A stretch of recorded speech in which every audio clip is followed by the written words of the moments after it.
was not expecting that. No one expects the Robotnik rock. Oh god, that's what this is. Good evening, my darling batlings. I'm joined tonight by JKR. As always. And tonight we're gonna be continuing Metal Gear Solid 4. We're getting pretty close to the end of the game, believe it or not. Oh wow. Not that you would be able to tell from how slow-paced the gameplay is, because it's sandwiched in between dozens upon dozens of cutscenes. Yep, it's got a very copious amount of cutscenes. Yes, no other game in the series is going to have this many cutscenes. This is where it peaks. It better.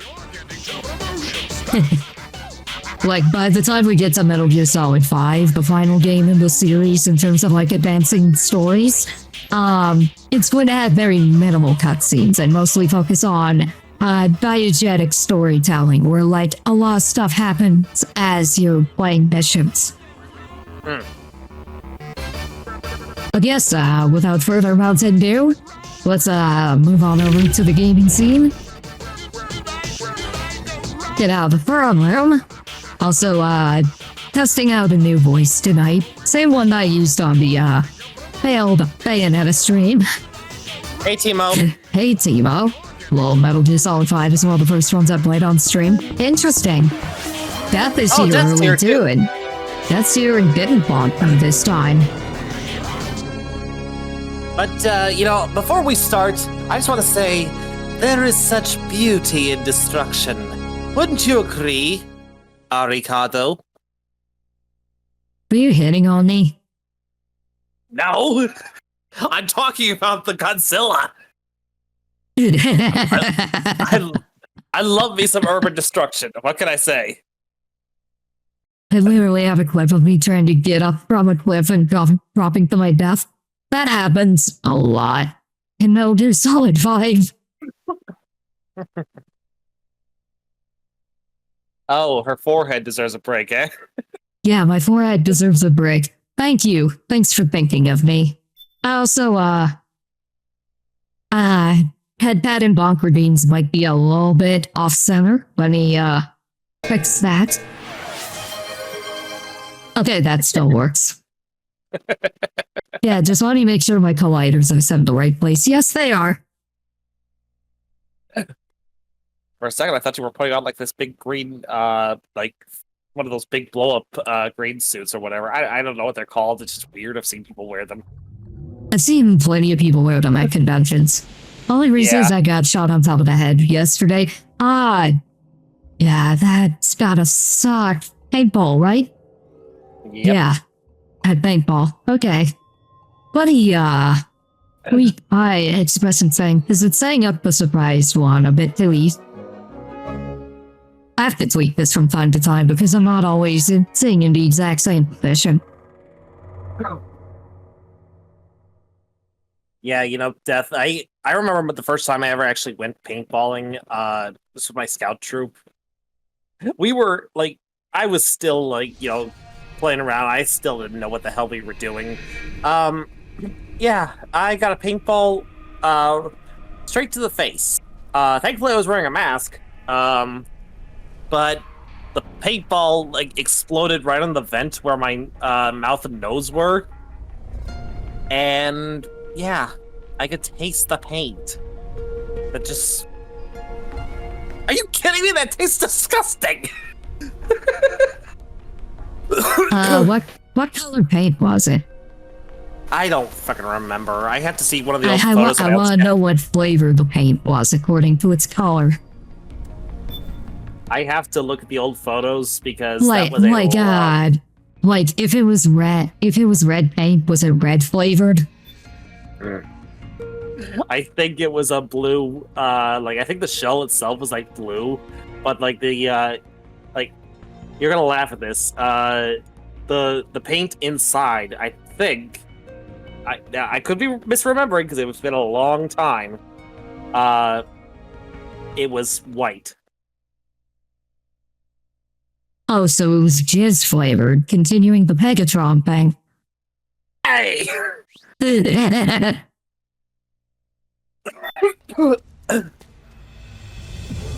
Yeah, Timo, I agree. Ew. Still ew. Thankfully, that's never happened again. I forgot that I had the PS1 face camo equipped. Just wait until we get to Metal Gear Solid 5 where you could just straight up equip the PS1 model as a skin. Nice. And it actually has gameplay benefits. It's just up ahead. The hangar's just a little Let's bit further. see. Stay on. But yeah, like there was like the second time I went paintballing with the scout troop. I remember we were like in this like urban like the whole setup was like it was like abandoned urban village or town or whatever. I got knocked out pretty early, so I'm like sitting right outside the field, just trying to cool off. It's like during the winter, so I'm wearing what I think is enough padding and protection. Apparently, a rogue paintball came and smacked me right in my ass. You forgot to wear the ass armor. I see. Apparently, that or the issue that came up was that I guess the clothing I was wearing, I was already starting to get fat by that point, so chances are what happened was I must have, like, some skin must have gotten fucking exposed to the air. So much so that it just happened to have been, like, you know, prime target for a rogue paintball.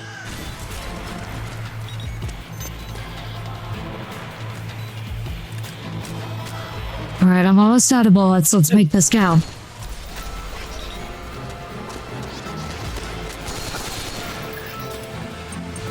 Shit. Shit, fuck. Do I dare use the railgun in close quarters? No kill like overkill.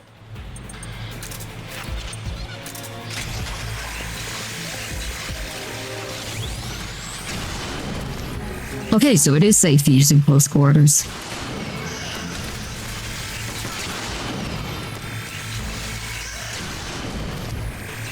Yeah, fuck you too.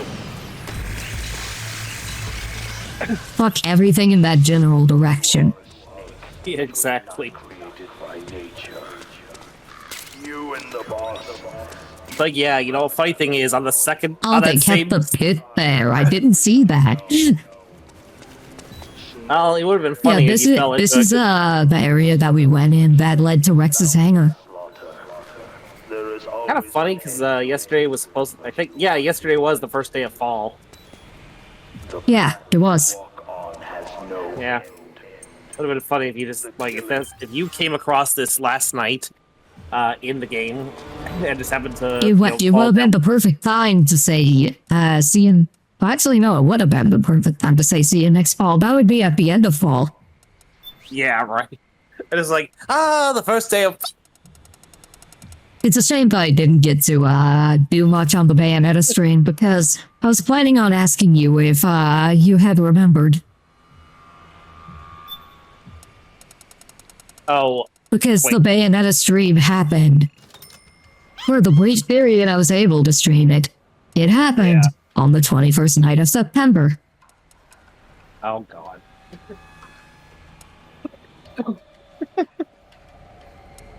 But yeah, Death. Another funny situation I did while paintballing, and this one was actually at the expense of somebody else. Me and my team were just kind of all huddled in the, like we were all huddled in this building.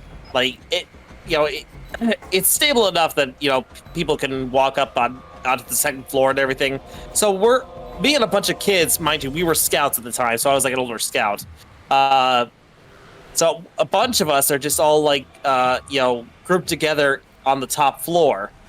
And the enemy, or at least the opposing team, are all professional paintballers. They have like all the fucking gear and all whole 9 yards. But they have a few rookies on their team too. So this woman, just kind of, I'm like sitting at the top of the stairs, just kind of like everyone else is just kind of pointing their guns out the window, I'm like, we could easily be ambushed. So I just sat down at the top of the stairs. Hey, Shiba. Chiba, hello. Yeah, unfortunately, real-time voice changers aren't at the point where they're not gonna sound at least a little bit kind of robotic. Oh, fuck. But this one doesn't garble my speech like the previous one I used does. And I find that to be more important than sounding 100% realistic. Come in, Snake. Yeah. What happened? Also, Shiba, after stream, I'm gonna ask for, like, a little update on the model project, because I've gone public about, like, I'm gonna be debuting a new model, in October.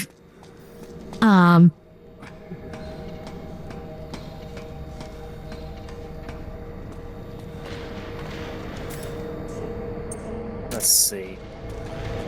But yeah, so, like, for me, what happened was I was sitting at the top of the stairs, just aiming my gun. Oh, jeez. Male team up there. I'm actually curious now. But yeah, so I'm just sitting at the top of the stairs, aiming my gun out the door, and little...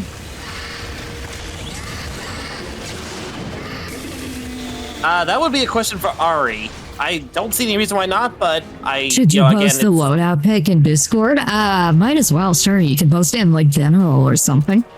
Yeah. Just make sure that you make it clear that, you're posting your paintball gear so people don't think you're posting, like, actual live weapons. ammo. Yeah. Yeah, I mean, I may be the head mod, but, that's still, I had to run things by You're Ari not the first. head mod, you're just one of the mods. There is no head mod.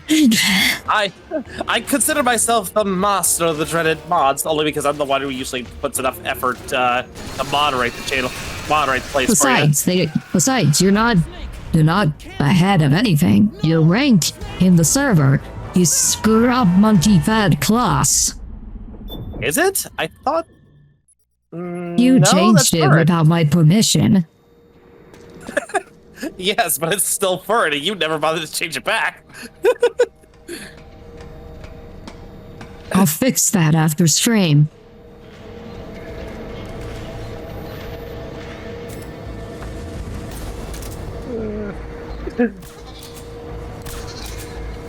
Oh, we can tranquilize the dwarf geckos. I didn't know that. I mean, I don't know why we didn't think of that, because, I mean, if the regular geckos are fucking... Okay, so the dwarf geckos are not... They get stunned by the trank darts, but they don't get knocked out by it. That's good to know. For, future playthroughs. Yeah. But yeah, like I said, I was sitting at the top of the stairs, pointing my gun out the door, and this girl walked in. And immediately, before she even had a chance to react, I just shot her right in the chest. And what we didn't know was that the opposing team was in the same damn building as us, but they were camped on the first floor by the door. So both teams had the same idea. And so when I shot the girl who walked in the door, she just kind of stared out at me, and I just had my gun still pointing at her, be like, just kind of motioned to her as like, yeah, it's like, I just kind of looked at her as like, don't do it, you're out, like, I hit you, you're out. And like, she's getting conflicting information from both me and her team. So apparently, one of her team members asking her is like, why aren't you coming in? And she just walks off without saying a word. And then as soon as the match is over, they're all surprised when we walk down from upstairs. They're like, oh, so there was somebody upstairs all this whole time. I was like, I even responded. I was like, how did you think, why did you think she just walked off after she was hit? And she's like, they were like, wait, you hit her? I'm like, yeah, I shot her. She got shot by moi. Yeah. Yeah, last time I went paintballing though was with my class for speech back last year actually. Had some fun, but you know, like this is all for like communication skills, and we did not do very well. Okay, I'm gonna try fighting outside of the stairwell. Wish me luck. Oh, we got the boss theme for Metal Gear Solid 2.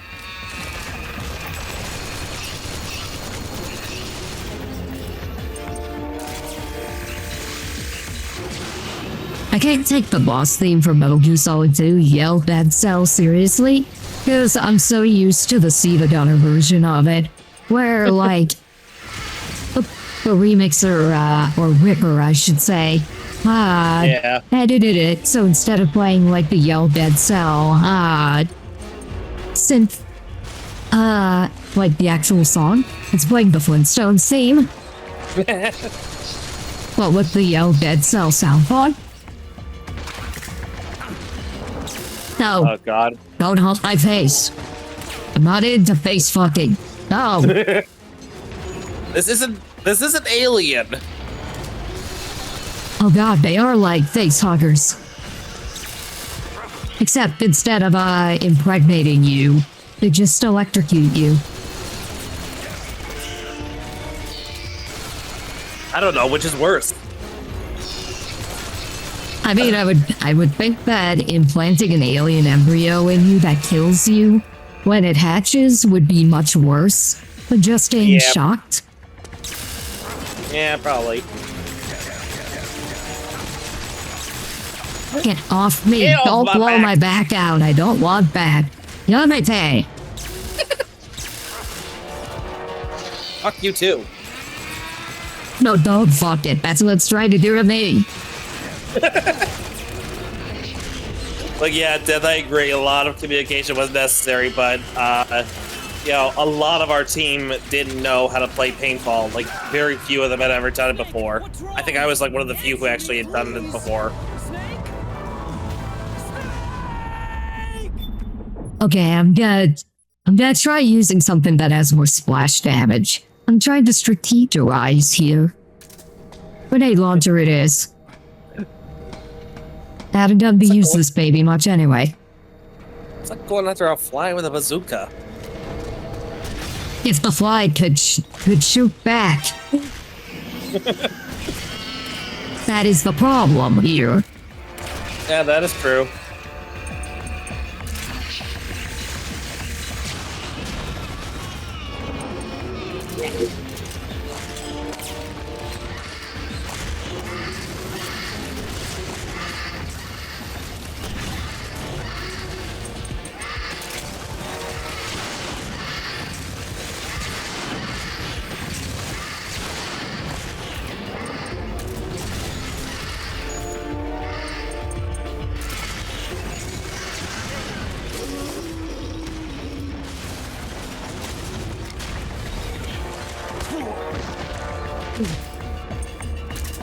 Of all the things to give me trouble in Metal Gear Solid ports, fucking Dwarf Geckos.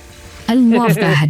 Considering the Dwarf Geckos are like borderline joke enemies in Metal Gear Rising. Meh.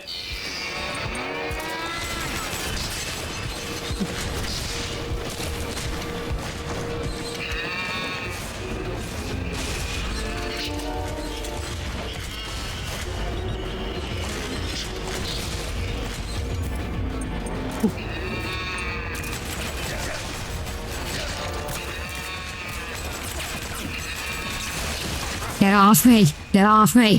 Yamete! Yamedo!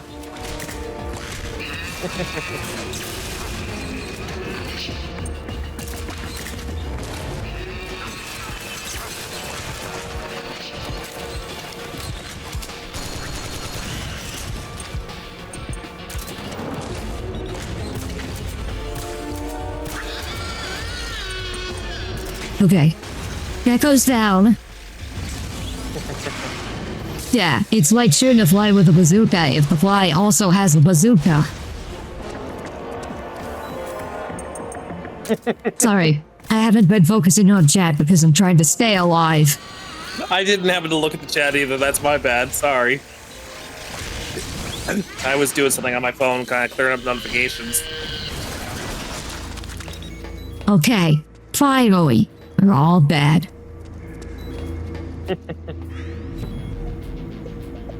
Now time to just lay down and let the stress level go down.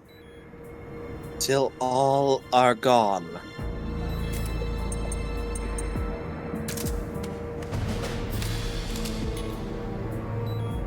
And also recover some health while I'm down here. Because I am low on healing items. I've got this one regain and that's it. Yeah, like. I spent all my healing items on this fucking crying wolf fight.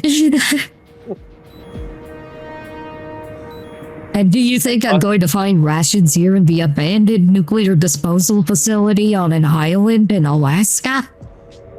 Probably not. Let's see. Oh, this is interesting. Didn't know that was the thing.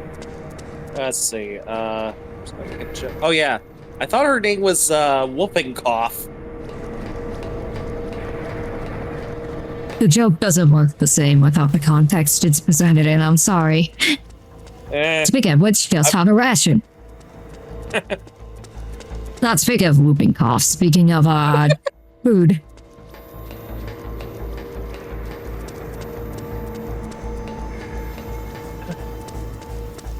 The real question is, do you trust them? They're military rations, okay?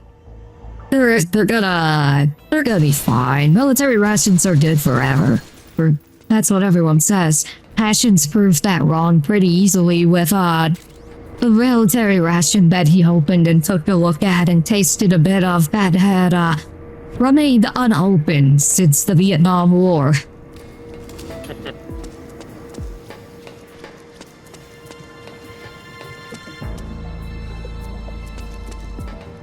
It turns out certain kinds of food do not last 50 or 60 years in a can. Especially when it's like baked goods like crackers or meat.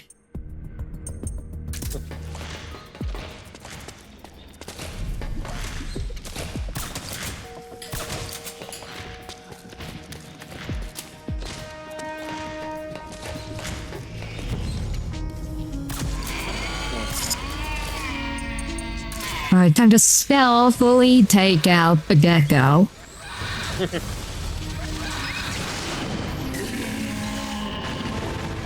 That's screaming that's making us horrifying.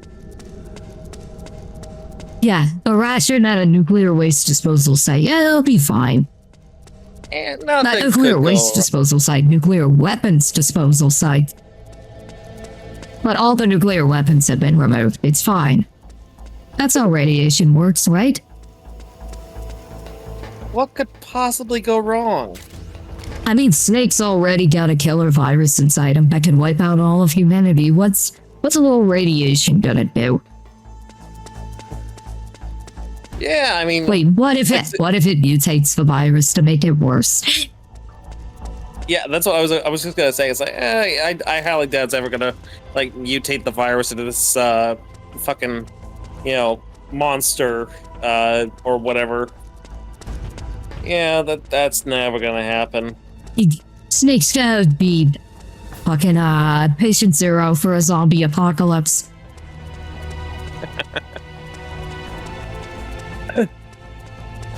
Well, it's a virus, not cancer, so the radiation wouldn't kill it. Yeah.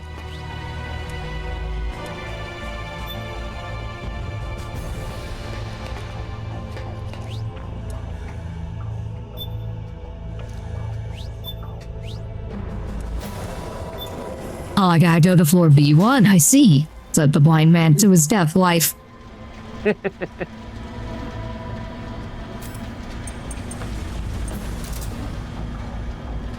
Your face is that thing you just said. My face is completely expressionless. Or at least if I was Snake.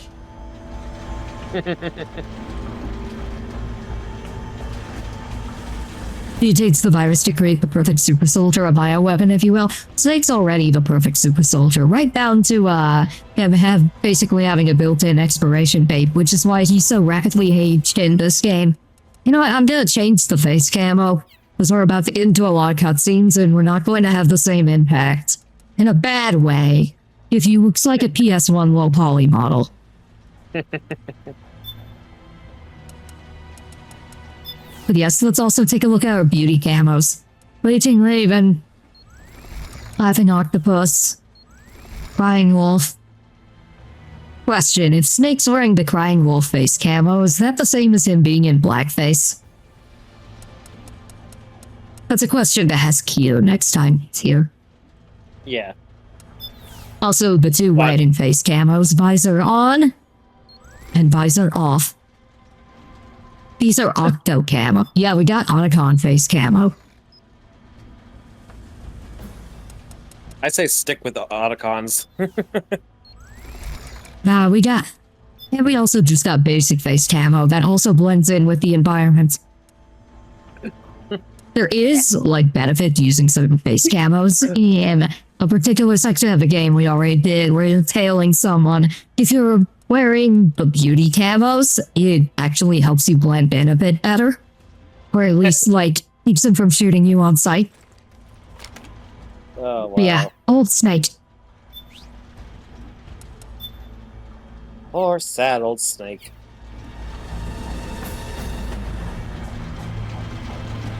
Old Snake with his frigid mustache. I like the detailed end cutscenes. He has like frost coming off of his mustache. Given that he's in sub-zero temperatures. Yeah.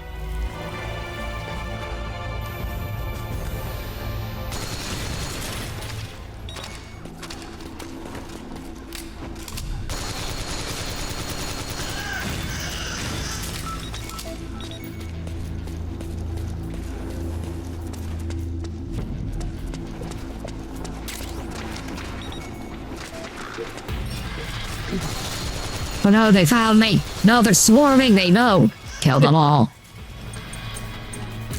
Exterminate!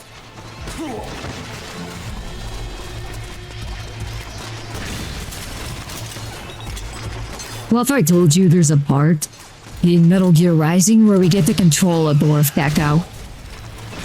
Oh, jeez.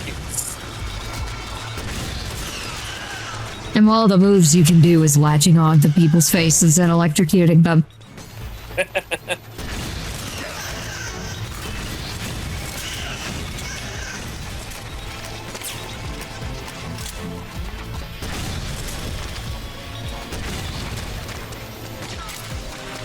You know what they say, there's no kill like overkill. Yeah, right?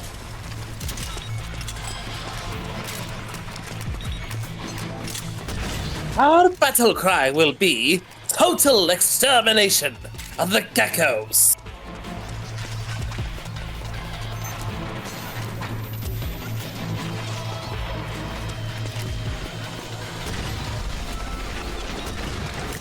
However, if these are like a sub-series of the geckos, that means that these were developed by the fucking US military. Oh, lovely.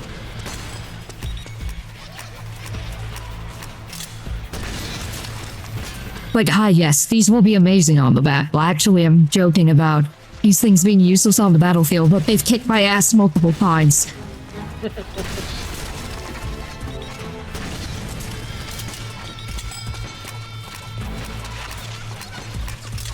But the way I see these, you know, it works as both, you know, actual warfare and psychological warfare. Because the fact is, like, your enemies see these things coming, they're probably gonna be running they're either gonna be running the fuck away, or they're just gonna be stuck there, you know, standing there, being like, the fuck is that I thought thing? this was over a pit that I couldn't go in.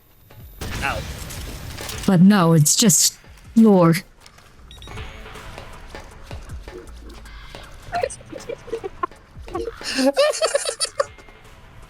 Put it to the US to make a robot who gets handsy.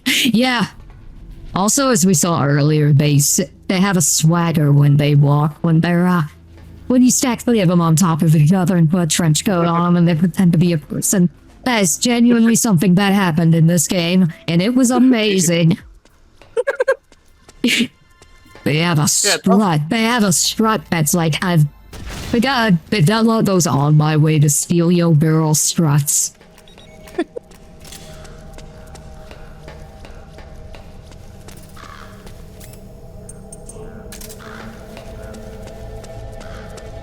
Can I use the grenade launcher on the Ravens? Yes, I can.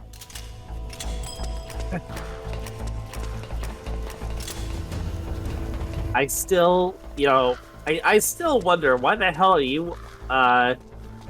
would you shoot a raven when I know you don't want to, kill a seagull? Sounds very. I mean, I like ravens too, just not these ravens. Yeah, fair. Ravens are cool. They can mimic human speech better than almost any bird out there. Right down to being able to imitate, like, just straight up voices in addition to what people are saying. Yeah. Like, when you read The Raven in, like, elementary school or middle school, you probably think of it sounding like, well, it says nevermore. You probably think of it sounding like, a parrot or something. But no, it was probably speaking in the voice of a real person that it was imitating. Yeah. Yeah, like, honestly, when I heard a quote-unquote parody of the Raven in TJ Omega's fucking, God, what was it? He was review more. Yeah, it's like having That Scott was Beast Machine Silver Bowl. Yep, then he had Scott McNeil do the whole review more. The best Raven parody I've seen is the one from The Simpsons. The whole where it's eat my shorts. Yeah, both the Raven. Eat my shorts.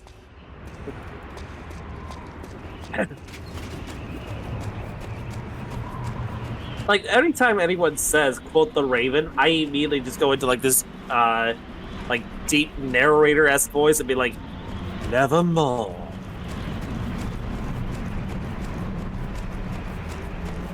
One of my favorite videos of a raven imitating human speech was, like, this person who was trying to get a raven to say nevermore, but all it wants to say is waka waka waka waka.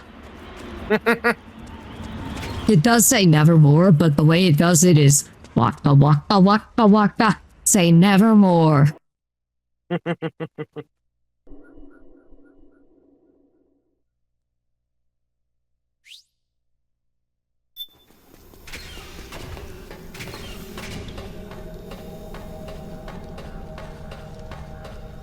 Don't tell me the geckos are back. They're back!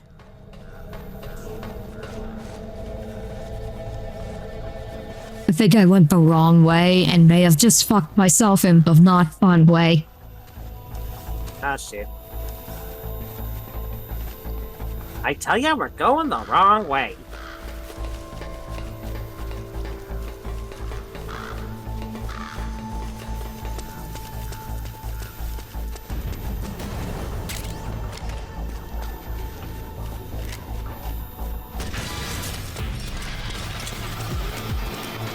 Oh no, how did they spot me?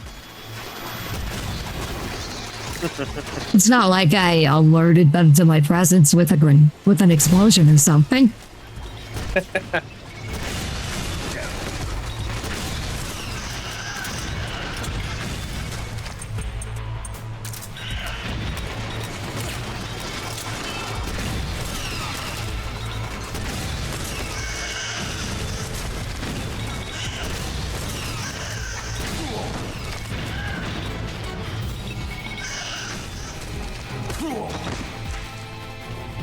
Did you just pimp slap me, sir? No, you do not get to do that. What makes you so sure it's a stir? We're sure all the dwarf geckos are male. Just look at how grabby they are. That's fair. I mean, women can be grabby too.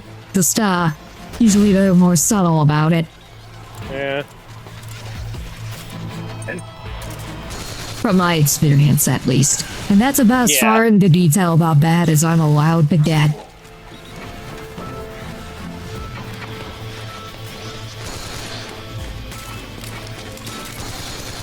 Ooh.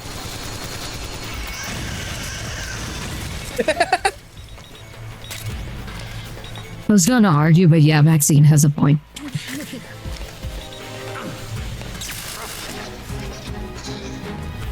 See, I'm glad someone of the fairer sex agrees with my assessment. As someone who's just recently exploring my more feminine side.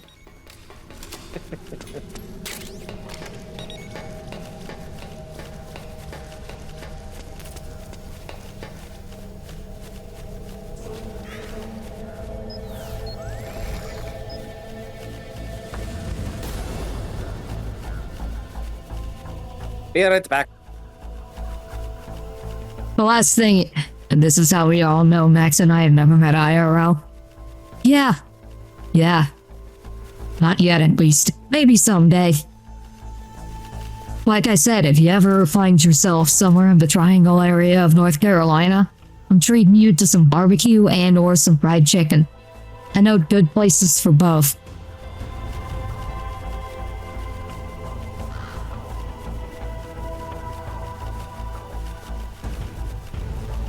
If I say barbecue, I don't mean, just cooking something on the grill and calling it a barbecue. No, I mean like some pulled pork that's been smoked and seasoned and it's just fucking orgasm in your mouth.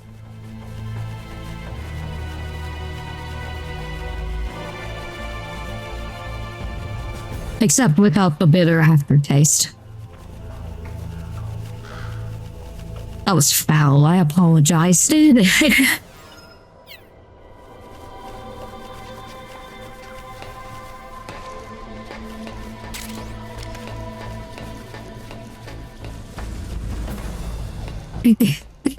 Hey, at least your poor ears are hearing it from this voice instead of my normal voice.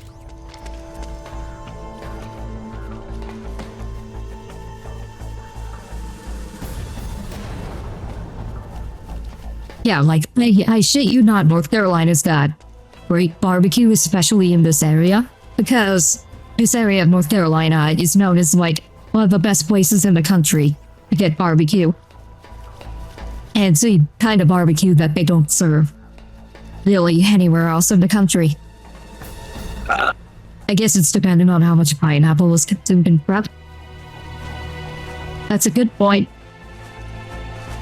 Start on I'm me. half tempted to go further with that, but I'm like, nah, I feel nice today. I'm not gonna humiliate you. I'm not gonna attempt to humiliate you. You're too nice. Yeah, please don't.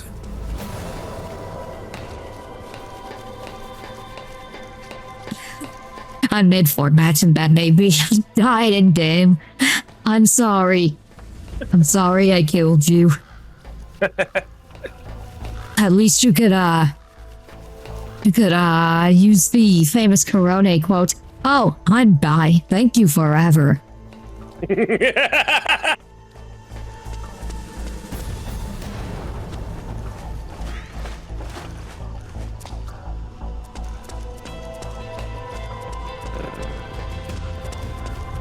Let's see.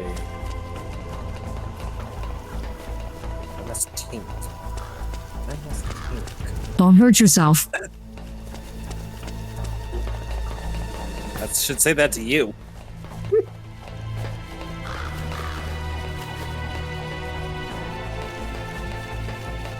Like, no joke. When I was a teenager, I've got this friend. I still have friends with a guy. Not. He's a couple of. Let's just say he's a few crayons short of a full pack. Let's just say that. He's not the brightest knife in the crayon box.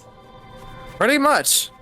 But I've known this guy since I was like 14. Good guy, but like I said, just not that bright. So whenever I said I was thinking about something, he would immediately chime in saying, "It's like thinking gets you in trouble."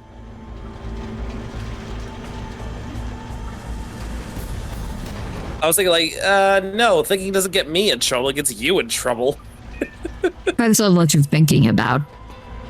Yeah.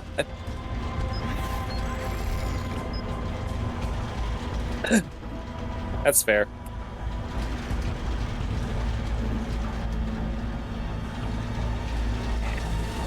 I'm just thinking, unintended.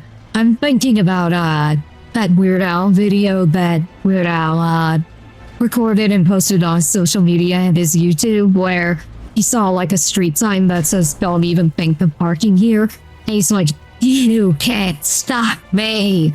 And he, like, puts his, fingers to his temples, like he's thinking really hard.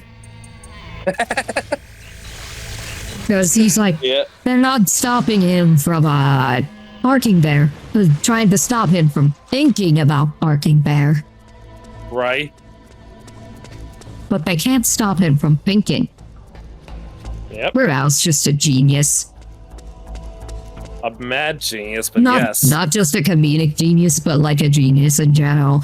One of my favorite bits Yeah. of his that he's done for a social media video was, it was called Weird Al Shreds on Stage. And, you know, shredding usually refers to, you know, a really killer guitar solo, right? Let me guess, he took an actual fucking shredder and just shredded like documents or Yeah, he random had a pieces- paper shredder on stage and shredded some paper.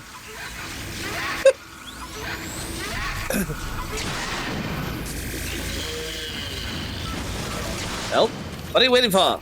Go boom!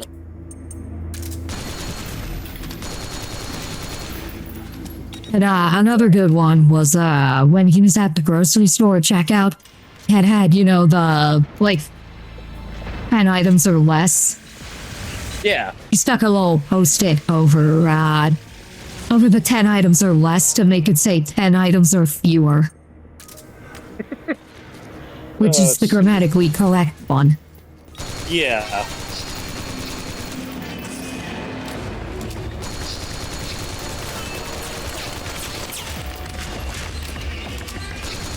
Hell, he did a whole song about correcting people's grammar, set to the tune of Blurred Lines. Oh, jeez. It's called Word Crimes. You know, still my absolute favorite Weird Al song that I've ever heard was actually the first one I ever heard of from him. That was Dare to Be Stupid. Dare to Be Stupid is amazing, and it doesn't get nearly the praise that it deserves. No, it does not. Like Eat It's Devo have another- gone on record saying it's the best Devo song that they never wrote.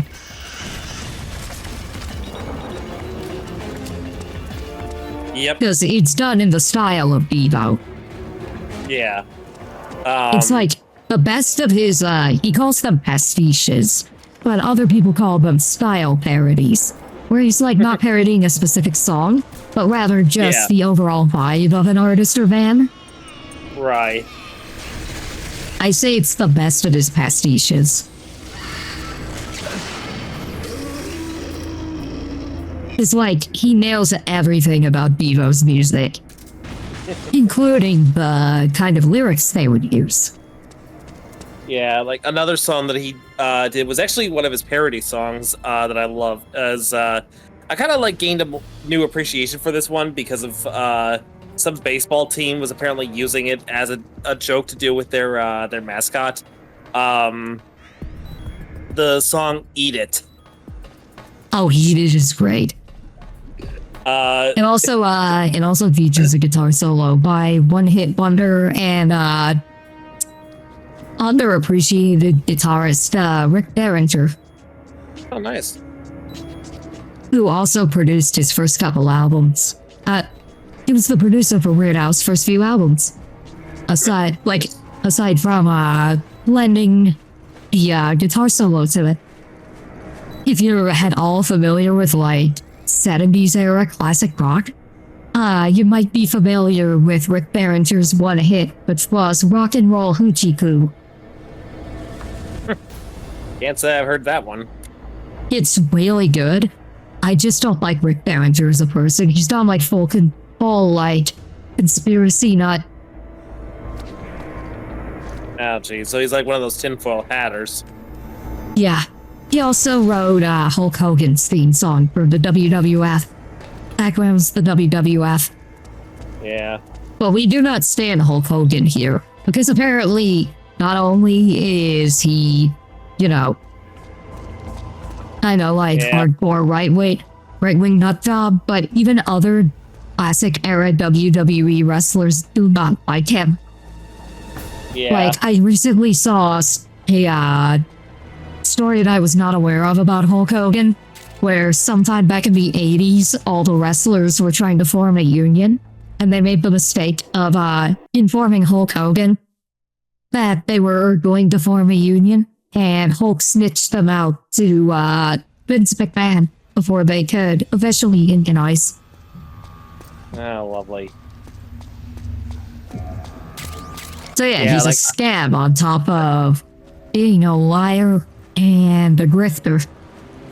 Yeah, you know, the sad fact is, like, you know, I love his, I always used to love his, like, his old gimmick with the whole, like, you know, ripping his shirt and everything. Like, he's a great entertainer, but he's a shit person. Yeah, that's the thing. It's like, I remember like Thursday, I was on my way back from Indiana, I was talking to Mario about this, and I told him, it's like, you know, Mario is a Republican himself, but he has gone on record stating that he does not like yeah, I just want to make clear, I don't have a thing against like people who are people that are on like the Republican side entirely. It's more so like the more like the ones that make the politics their entire personality, basically. Yeah. And you know, Mario was telling me how it's like, to him, the Hulk Hogan that we know today, it's not the same man that he once knew. You know, because he's like, the Hulk Hogan I remember. Yeah, keep in mind, the Hulk Hogan that he knew was the one on TV, not the one behind the scenes. Yeah, that's because the thing, behind the scenes, he's always been a piece of shit, apparently. Yeah, apparently, yeah, from what I've heard, yeah. And it's just sad, because the fact is the dude was, you know, he seemed like an awesome person, but nope, not really. Like, I say he's a liar. Apparently one of the very provable lies that he keeps on telling and has told for years is that he was initially offered the George Foreman grill as, like, what became the George Foreman grill as something for him to endorse. And everyone involved with the marketing and promotion of the George Foreman grill has said that's not at all true. But he keeps on saying it in, like, interviews and podcasts and stuff. Yeah.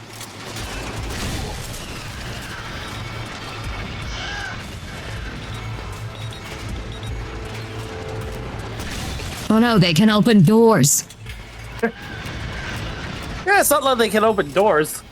Open the door. Dwarf Gekko. Yes, I know, Arikado. Yes, we're well aware that is a Dwarf Gekko.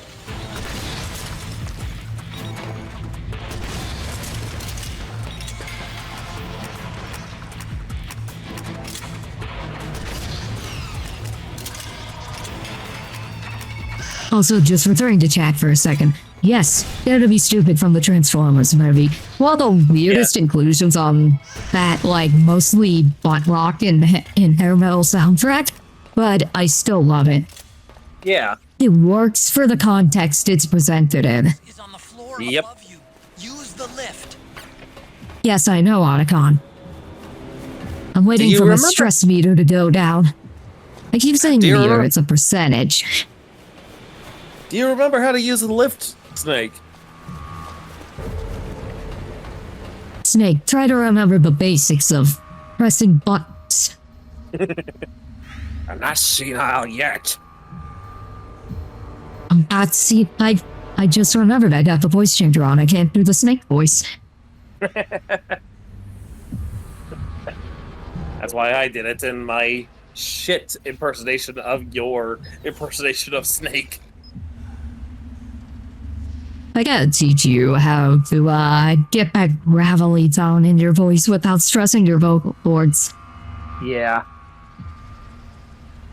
Itch. Legs are fucking itchy. It's something that honestly took me years to learn how to properly do. Yeah.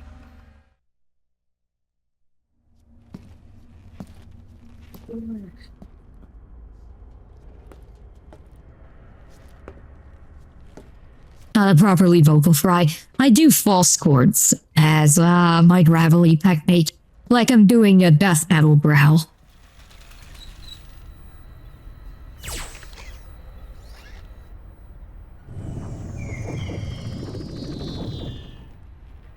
Yes. Hop on, Snake. This is the place where I fought my brother, shirtless, on top of Rex.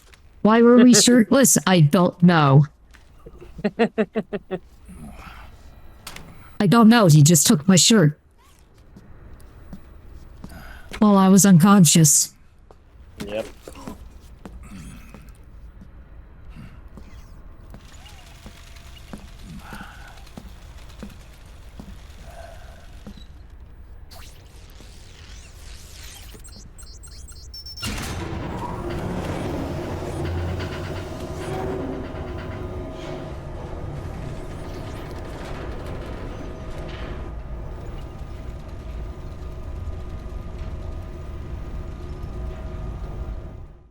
Let's give you some elevator music.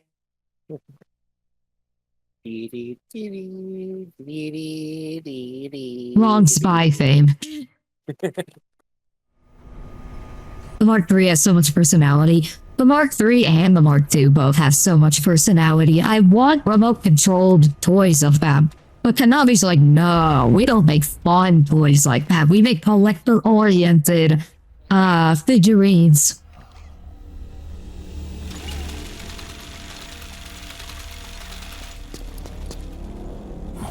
I should know. I've got the Play Arts Kai Liquid Snake figure.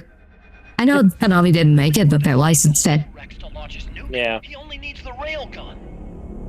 Uh-oh, he stole the railgun. Hang on, I'll check. That was literally the only thing that we came here to get. And we're too late. The railgun is no. Man, why are you shirtless? Naomi! Naomi. I would say fuck you, Naomi, but no, she... Grave as Naomi, what the hell? wishes. Yeah, right. The suicide gecko are on their way. Soon Oh, great. there'll be nothing left of this place. If you don't know what Suicide Gecko is, it's a gecko that's built to self-destruct and basically blow the place up. Let's get it working. I just need Yeah. some time. Hurry!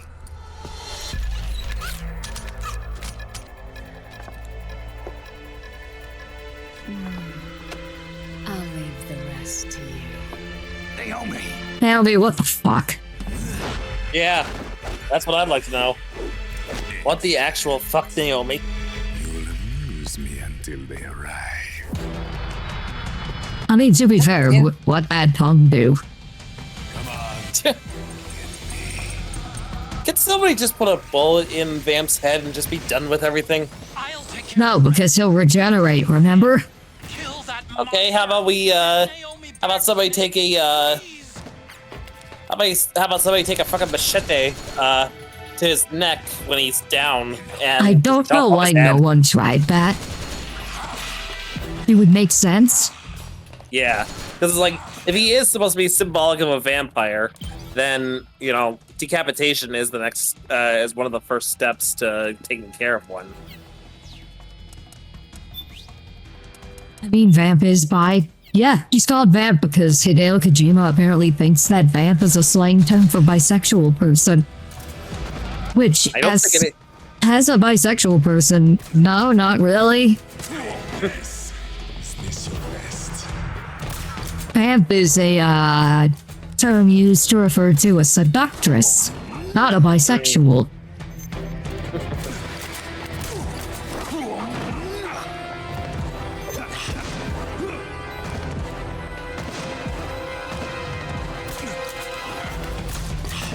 You say looking at modern media, but this was back in 2001 when he gave him that name.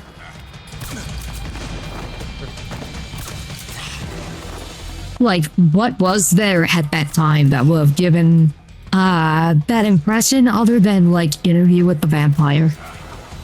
Yeah.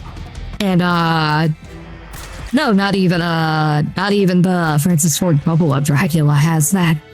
Because that Dracula is 100% straight. Yeah. We should know he turned into a wolf man and fucked someone on top of a, I think it was on top of a table or a coffin. I don't know, I haven't seen the movie, but I've seen clips of it. A weird movie. What, the Francis Ford Coppola Dracula or something else? I didn't. Yes, I've the Francis Ford Coppola Dracula, I mean. Yeah, I have that on Blu-ray. I love that movie. It's like I've one of never the- seen it, mostly just because I haven't gotten a chance to. Yeah. Yeah, it was on Tubi, but I don't think it's on there now. I think the... Doing just the weirdest selection of stuff. In a good way, it's like early Netflix. Yeah. Like, I like the fact that they've got some animes that I can't really watch anywhere else. Like Monster Rancher, for instance. That's an awesome show. You know what's on Tubi that surprises me that's on Tubi because you'd think it would be on, like, a hentai streaming site with how explicit it is? Valkyrie Drive. Oh. You There- did it, Snake! If you don't know Valkyrie Drive, that's the one where, like, it has the girls that turn into weapons when they orgasm, Oh. and it's an all-female cast. Jeez. I'm familiar with another anime from like I think it was from like the 90s or probably even the 80s now that I'm thinking about it. Devil Lady. Yeah, I think that might be the 80s. Because it's a Yeah. spin-off of Devilman. Right.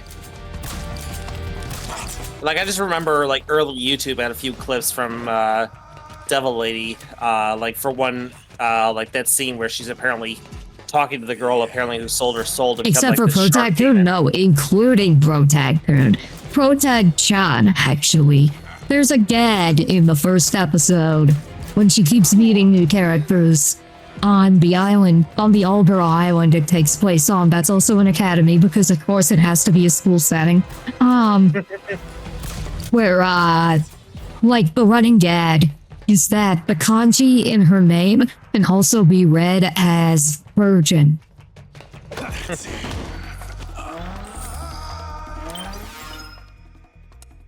But yeah, it's all females, including the protag this time, so it's not your typical fan service anime. It makes a lot more sense when you find out it's from one of the creators of Senran Kagura. Oh boy.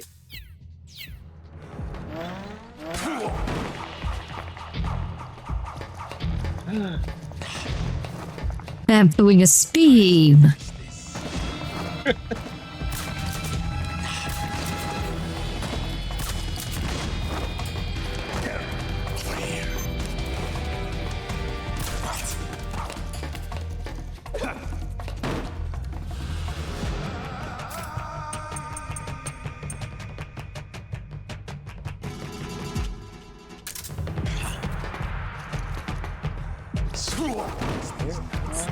I know how to do this. I know I have to get with the syringe.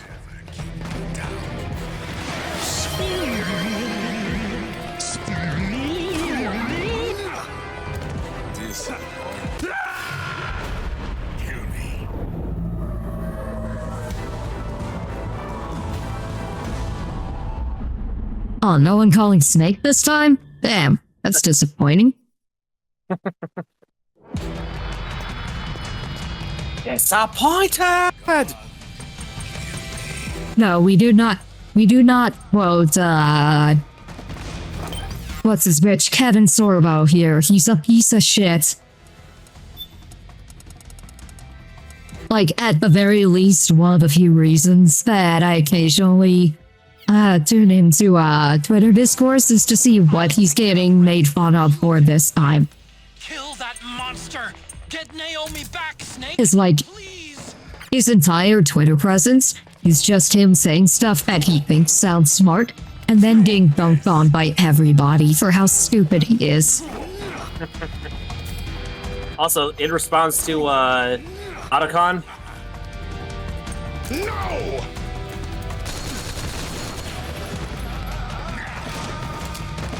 Otacon was distracted. He was probably still checking out Naomi, given that he has a thing for her in this game. yep. You know what they say about people named Naomi? What? It's I-moan backwards.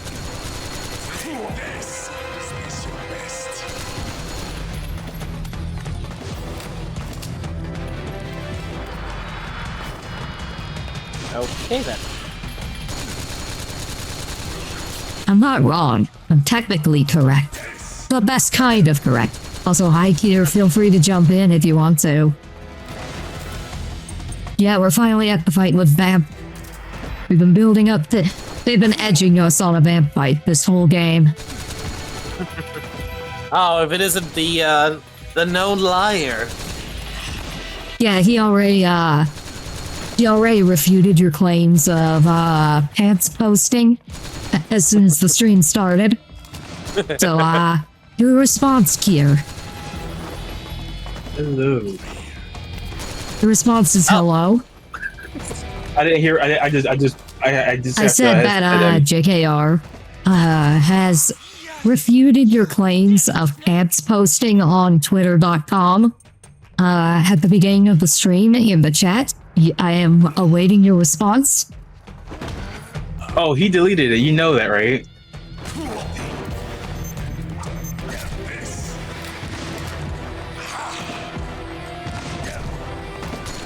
Yeah, he deleted it.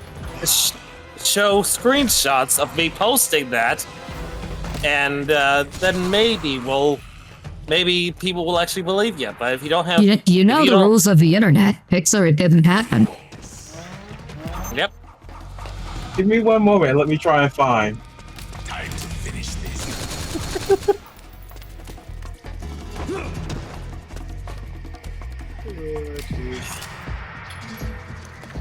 So long as these machines spin through my veins. What is with the aggressive spin? Generating. What are we doing? I just saw chat smacks nuts. Whole rule of the internet. Once it's there forever. Yep. Smack his nuts, Yes. hey, Chris.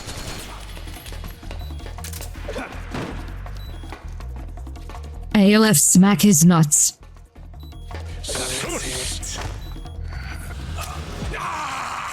There we go. Inject them with that good juice. He's the gay ninja that inspired a character in Warframe. I wouldn't be surprised. Also, he's not gay, he's bisexual. Now you're a There's a miracle, difference. like the rest of us. There we go. We finally suppressed his healing ability. Because this is Metal Gear Solid 4. Vamps fucking immortality is because of nanomachines. Done. I guess animal done.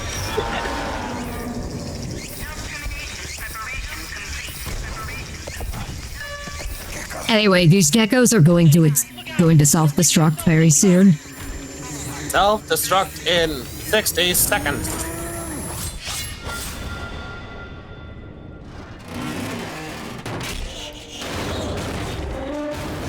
Yes, the nanomachine sun line is a reference to how everything in this game is explained by nanomachines, and I'm not exaggerating. Snake, sorry to have kept you. Right into the rescue.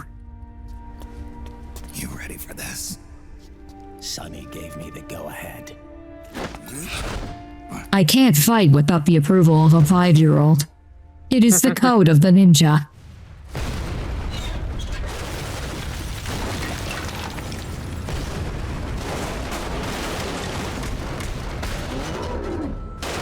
Anyway, get ready to see, while we're doing this, there's gonna be a picture-in-picture that shows Raiden's fight with Vamp, so get ready to see Raiden's white blood splash all over Vamp multiple times, giving him a distinct splash of white fluid across his face and body. Kojima's a madman. A madman and a king in terms of gay representation. Snake, this one is mine. You keep those Gekko at bay.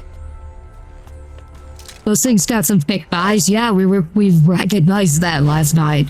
The geckos have thick thighs and their legs are organic.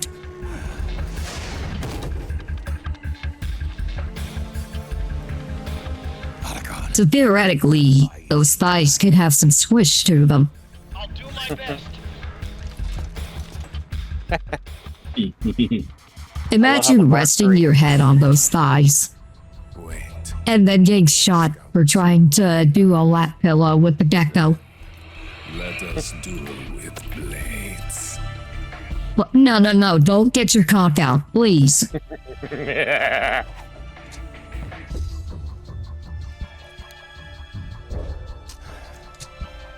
Well, is this gonna be like a fucking cockfight? But Raiden doesn't have a cock. We established that. Oh, it's gonna be a knife duel. I ain't got no dick, Snake.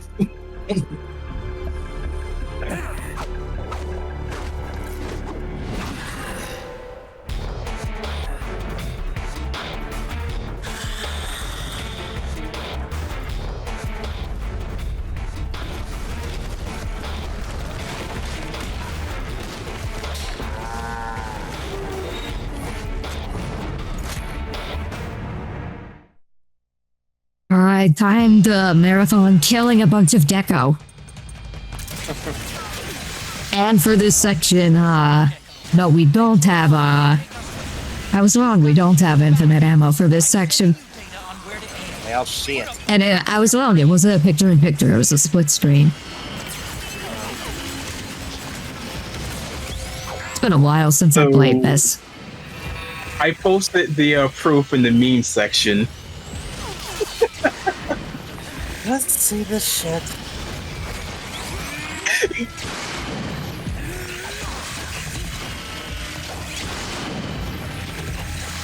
Yeah, you know, that's funny, Kier. That's funny. Except the fact is, if you actually look up that that tag and everything, there's gonna be so much wrong with that.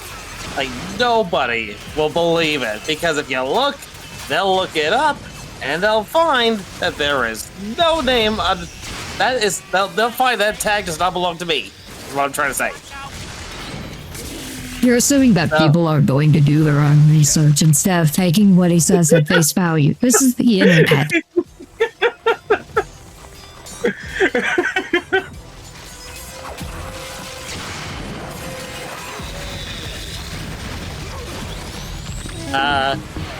Just we have text-to-speech.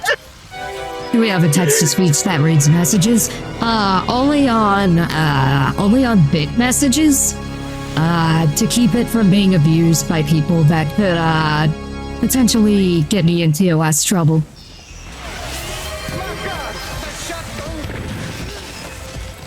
Above you! They're coming from above! Oh, they're coming. Oh my. The geckos are coming. I do not want to see. We've seen what Gekko Piss looks like. I don't want to see what Gekko Calm looks like. Yeah. Yeah, me neither.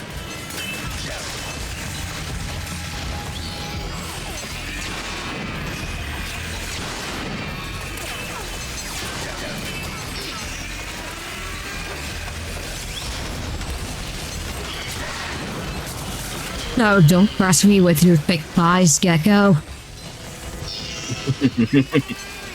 Seriously, why'd they make the thighs so thick? Other than, Why not? Well, actually, no, this isn't just a case of Kojima being a madman, because all the character and neck designs are by, the artist Yoji Shinkawa. And Yoji Shinkawa puts a lot of weird details into his concept art that may or may not get carried over into the actual in-game models sometimes. Like, when Like, if you look at the concept art for all the characters in Metal Gear Solid 1, in his art portfolio, not only did he draw art of Sniper Wolf topless, but he also drew concept art of Psycho Mantis without his clothes on, and shows that he has a dick piercing. In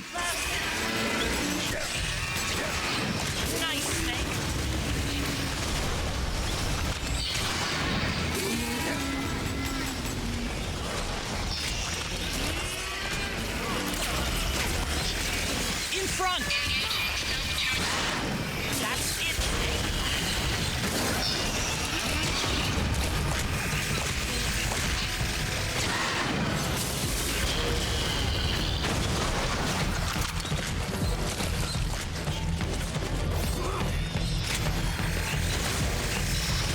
I'm watching your gameplay. I just turn over and it seems like so many things sticking inside a vamp. Ooh. Yeah. And he's up. There we go.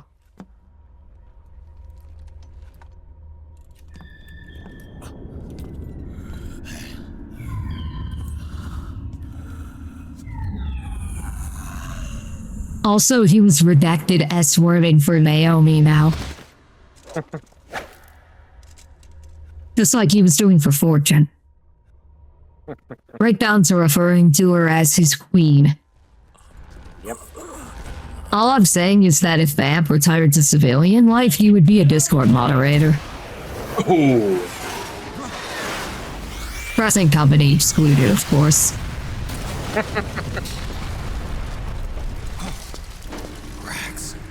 This thing might come in handy after all. It doesn't have its railgun, but still has its missiles. He was never immortal. His natural healing abilities were enhanced by the nanomachines inside his body.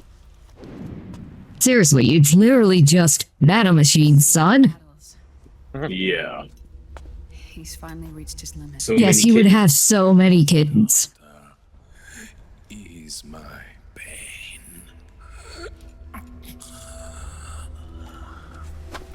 A stake through his heart. Naomi. Sonny asked me to tell you something. What is it? She asked me to tell you PP butt sex vagina. I see.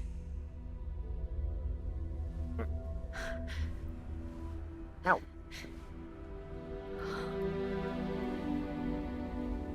Good for you, Sonny. You finally did it.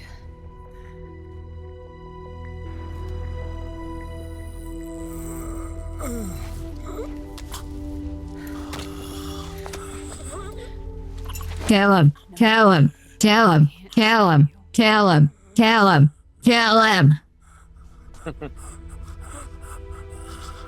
Die. You have to trust me, Dr. M. Die. Give this to him. All. All. Not for revenge, but to end his suffering.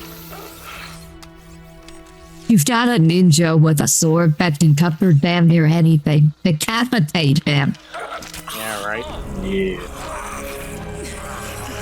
Now you can return to your true self. You can be at peace. So wait, I've seen what happens when you decapitate a vampire. You end up with a Dio Brando situation, where he just goes looking for a new body.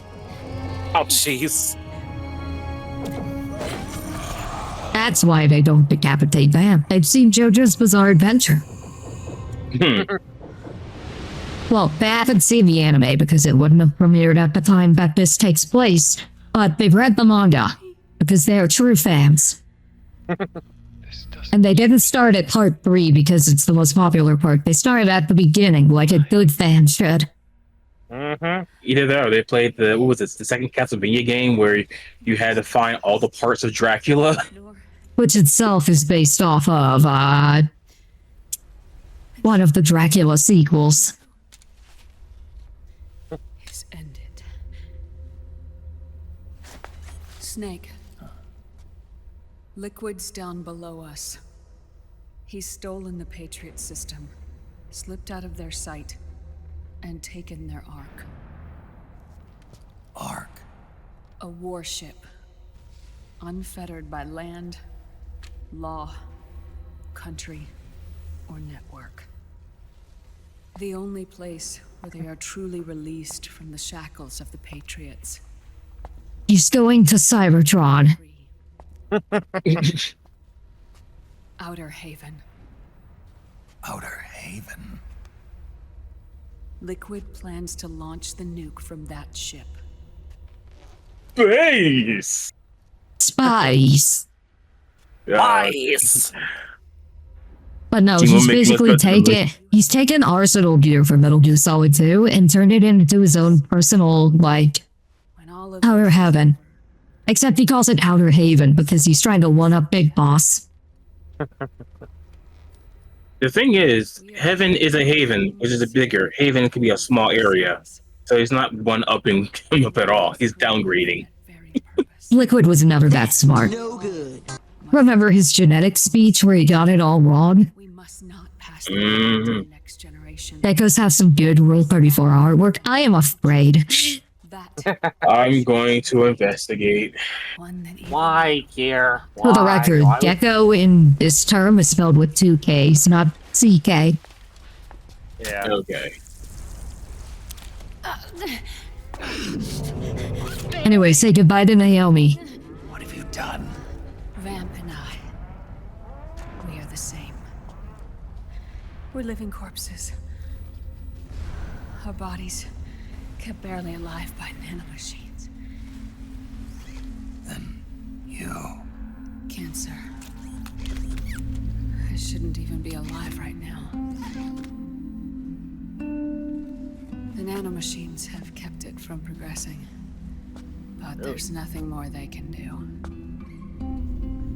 With the nanomachines gone, time will unfreeze and begin to flow again. What are you? Like I said, being a love interest for Otacon means you're marked for death. Goodbye.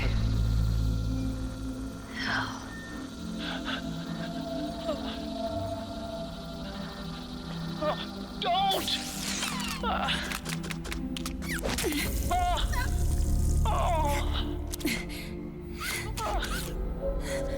Yeah, I'm not seeing anything. Okay. Yeah, I saw one thing, but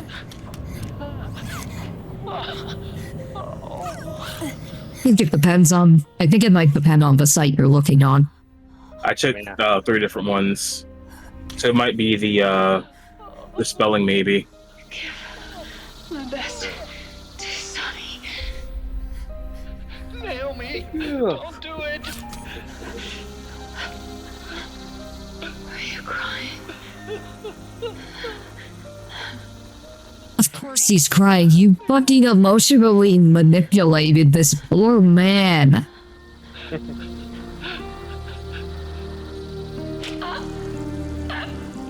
Naomi! And then went through a prolonged process of offing yourself in front of his video feed while talking to him the whole time. Of course he's going to cry. Yeah, right. Such beautiful eyes.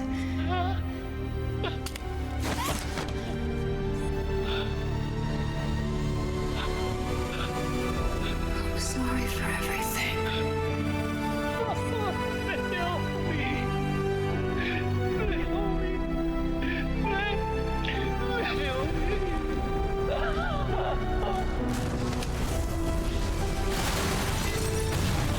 So there's a lesson for you. Never get romantically involved with Otacon. It never ends well for you.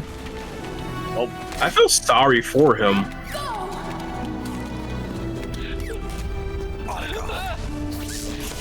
Let's get moving.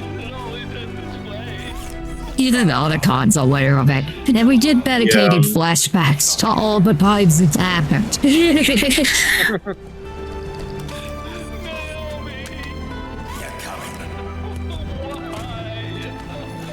Because they're coming.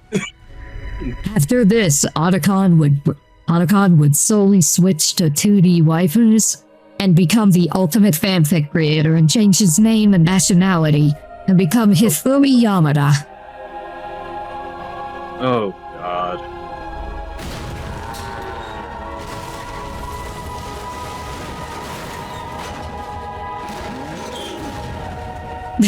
I love that while the geckos just doesn't stick the landing.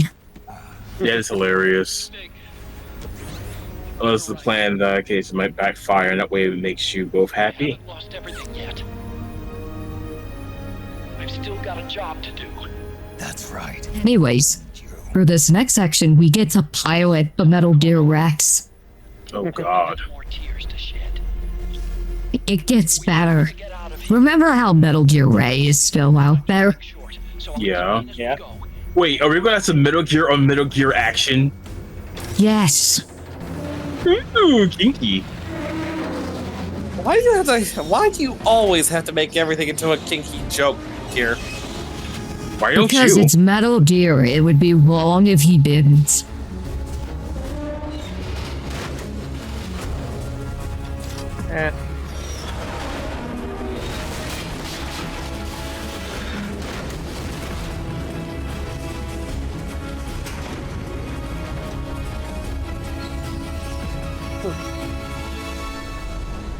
Promise.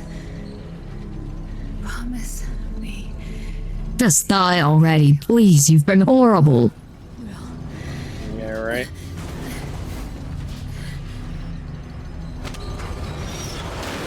She had a more prolonged death than Liquid Snake did. Mhm. Is it wrong that I want to know who had the most prolonged death in this series now? I mean, in all honesty, it's probably Liquid Snake, considering you had to beat him multiple times. True. We have to get out of here. Follow me. Oh, yeah, take move. For the exit. Okay, Gekko Kicker. I've made Rex's control manual available for briefing. I like that we don't even have to shoot in this section. We could just step on the geckos. Mm-hmm. And rack up the Drebin points.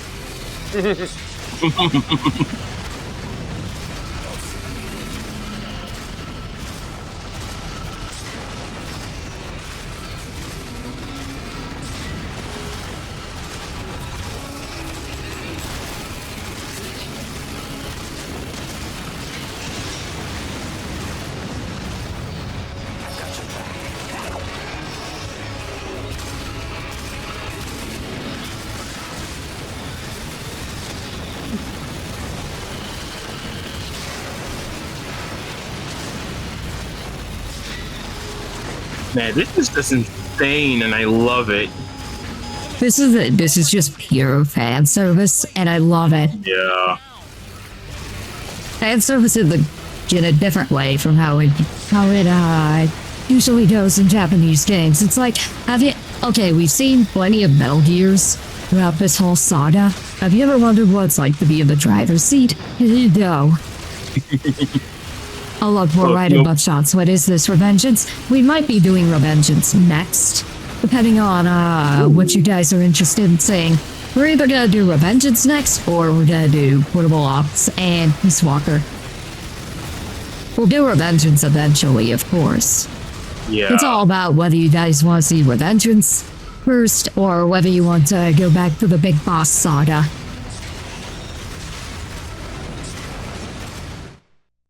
I say, I know there's going to be a community vote most likely. Yeah. But, Yeah, it's gonna be a poll in the Discord. Yeah, finishing Big Boss Saga I think would be nice. Then going over to, Rising. yeah.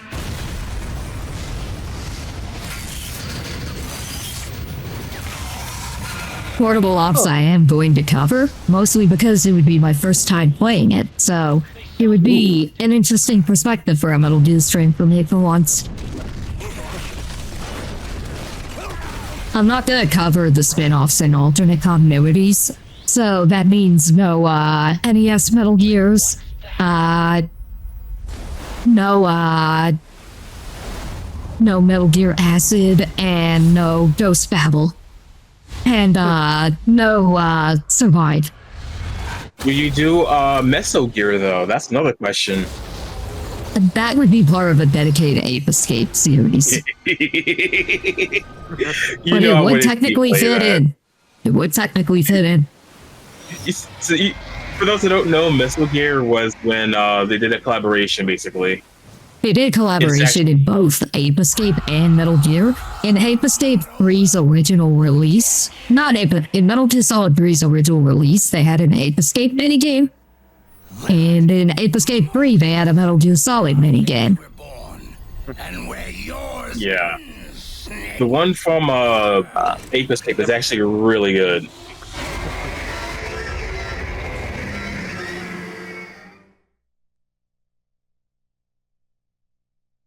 Rex against the Ray. Who will win? I mean, it is an interesting matchup because, we could use the laser cannon. Let's finish this, Snake. Oh, it has to charge. May have been designed to wreck you, but you've got me on your side. You can't lose. Crush Yeah. You know what they say? Cross your enemies. Oh, he knew it was coming.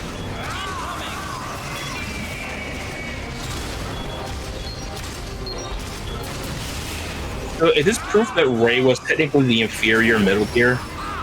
Yeah, because Ray was something that can be taken out with just a portable missile launcher. Ray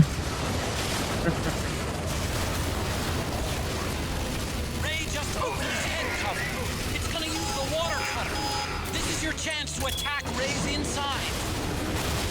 Oh my. Oh no, don't get in Ray's insides. Good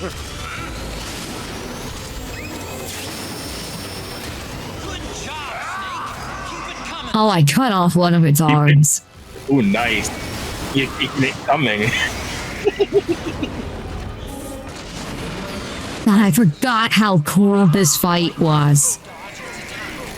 Keep dodging them and wait for your chance to counterattack. Keep in mind, by the time we get you an idea of how pathetic of a Metal Gear Ray is. By the time we get to Metal Gear Rising, Metal Gear Ray is going to be our first, tutorial boss. Keep it coming. We're a Metal Gear Ray that's been modified by the way, to replace the water cutter with a plasma cannon so it's even more destructive, can be taken out by just riding with a sword. Wow. Now I'm wondering in Rising, right? Would this, that's a stronger Raiden. Do you think he could take on a wreck by himself? No. Because Rex was a lot more structurally solid. The only reason that Snake was able to take it out was due to interference from Ray Fox that triggered a weak spot built into it by Otacon. Remember, he had to destroy the Ray Dome on it before he could properly destroy it.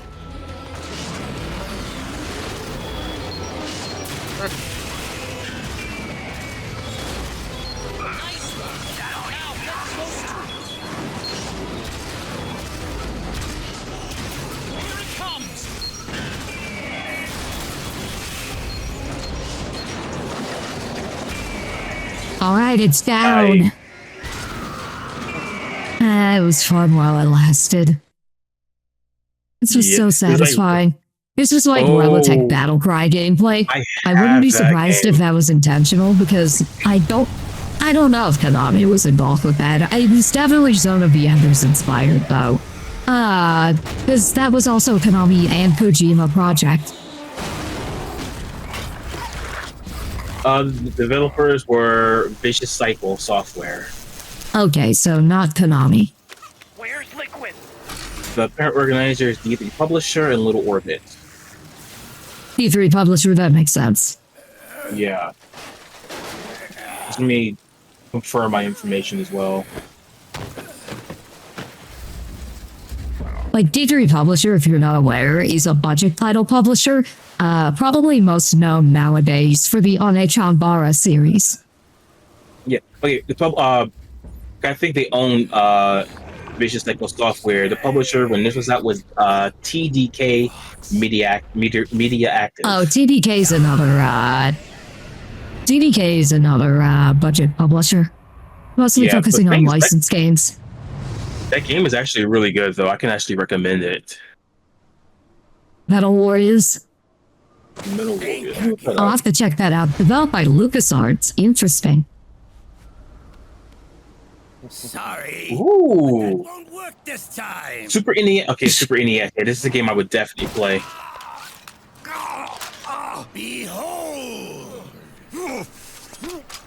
Time for more liquiding all over. I'm gonna stop right there because that sounded worse than I mean. I like that Liquid's just he's like a straight up Looney Tunes villain here. So fun. He's basically the Joker at this point. Yeah.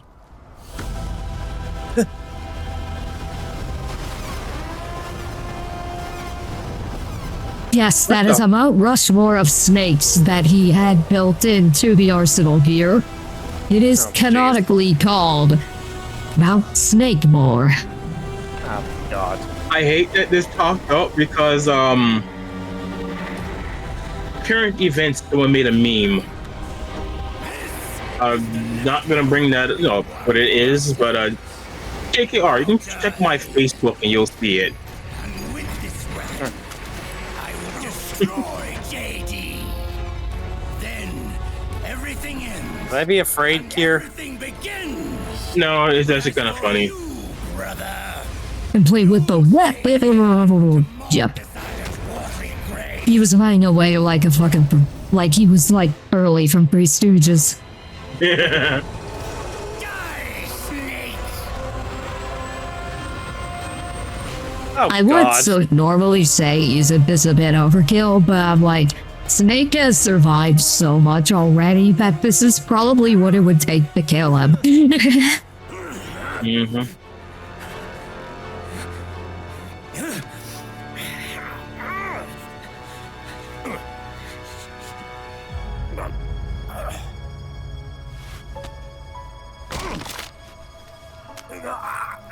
Raiden's going to 127 hours himself. Son, forgive me.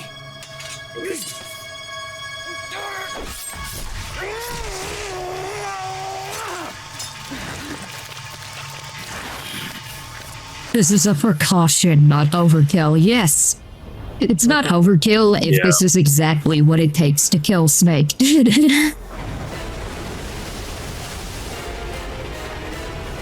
He's not even gonna shoot him, he's just gonna run him over with a fucking massive battleship. Yeah, this is what we call appropriate force. He's coming. What?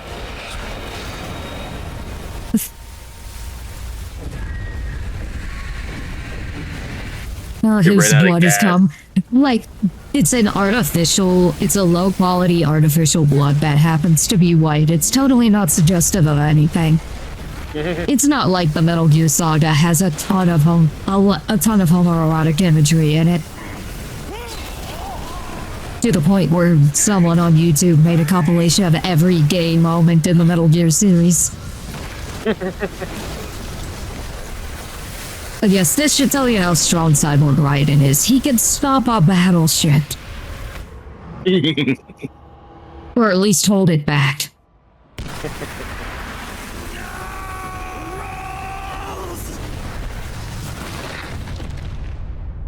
Jack, do you remember the day we met? God damn it, Rose, not now. Rose.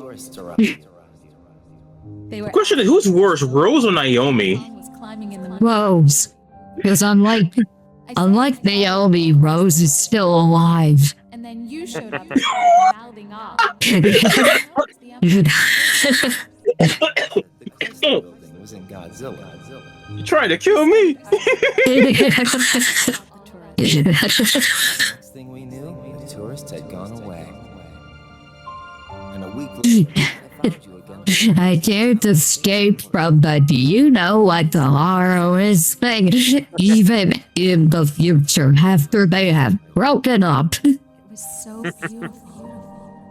Who was right. And that was our first date. We watched King Kong in your apartment a bunch of times that night. Knowing those, it's probably not even the right King Kong. It's probably the 70s version. The one with the genuinely impressive effects by Rick Baker, but, like, also changes the climax of him finding the, Empire State Building to him finding the World Trade Center. Yes, Mei Ling's battleship finally gets to come into use. It's a Chekhov's gun.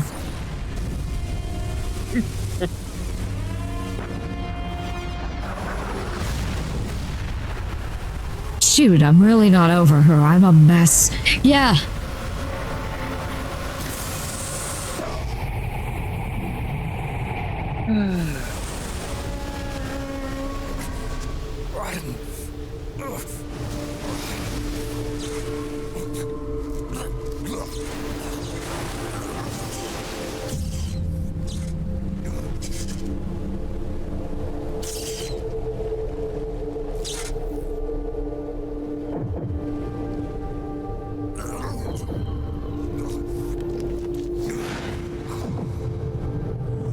What a shame it didn't sink the Iowa.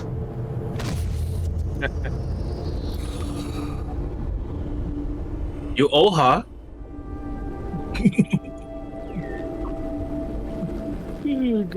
Iowa? I don't know her anything.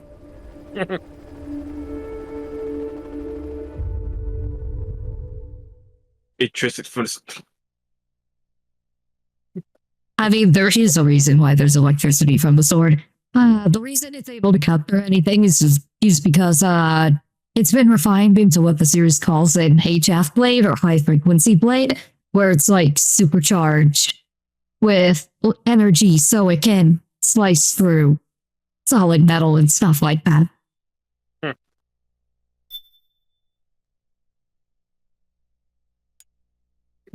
And the way that HF blades work is that the quality of the base sword determines the abilities of the HF blade.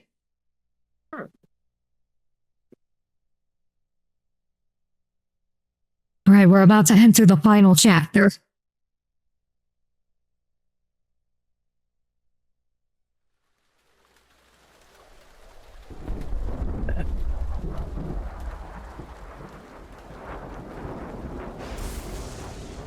Oh, I got some information actually from Wario 64. TMNT Shredder's Revenge Radical Reptile DLC is available now, and they have Yes. some remix. Southward through the Pacific at a speed Yeah, one of the artists is Amanamaguchi. 2 nautical miles every hour. I don't know who that is. Can't this thing go They're very famous in the bit mix area. I'll put some of their music in the music area. U.S. military satellite disguised as orbital debris. We can look around from Mark 3's perspective. Oh, we can move the projection around. To use the railgun. Aha, try to give your presentation now, Mei Ling. Oh, it flusters her. Able to predict where Haven's gonna surface. This is such a cool detail. Orbit. So its next perigee should be in. Got it. 15 hours. 6 But yeah, they did songs for Scott Pilgrim as well. In 15 hours, it's going to be over the Bering Sea. 494 nautical miles from the Bering Strait. Haven knows it too. They'll be holding position in that area. I'm not used to hearing Mei Ling without her accent. It's a little weird to me, even though it's technically more appropriate. Yeah. Approximately 300 meters. The target is a moving satellite that's traveling at 10 kilometers per second. To get the precision they need, they have to get as close as they possibly can. Liquid won't launch his nuke until JD is at perigee. The Missouri can use that time to catch up. Will we make it? This is why you don't put me in charge of the projector. I will fuck up your presentation on purpose. The gap. After that, the Missouri needs to strike before Haven's launch preparations are complete. This ship was stripped of most of its equipment, and she's got no electronic warfare capabilities of any kind. No radar, no high-tech weaponry. We'll have to rely on our own eyes to track the enemy. Fun. From the looks of it, Haven is going to use a railgun mounted on the bridge to destroy JD. You'll need to open the cover to launch the new... You know, railgun fire into space. I wonder about the physics of that. Side. Why can't we attack it from here? It wouldn't do any good. Hey, Mega Man Burger, thank you for the sub. I haven't seen you in a while. It would still leave Hope you're doing well. his hands. Sons of the Patriots. Yes, Dr. Emmerich is right.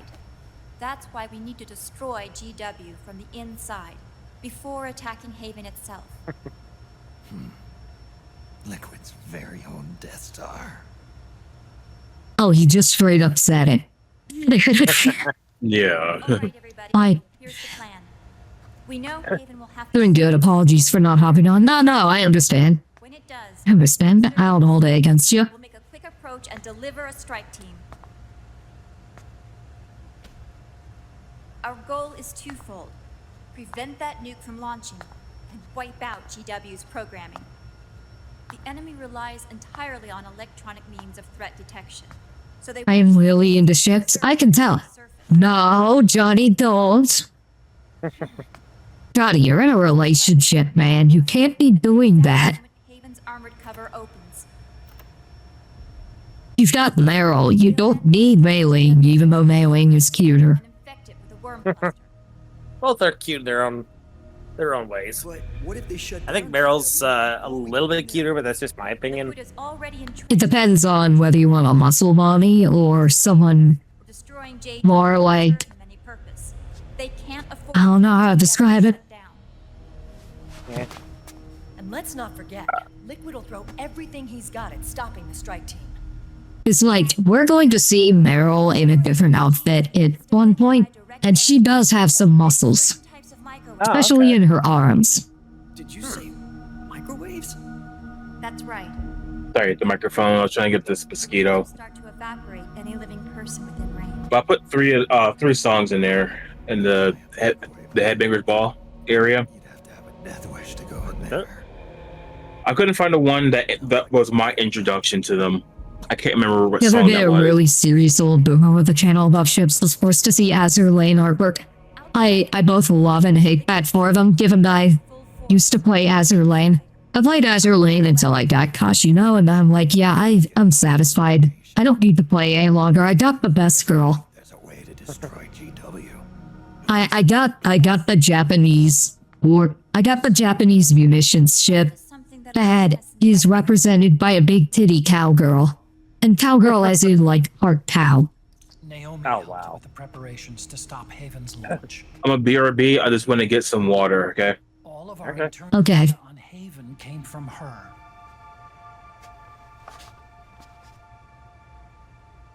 The reason she got on the Nomad with us in the first place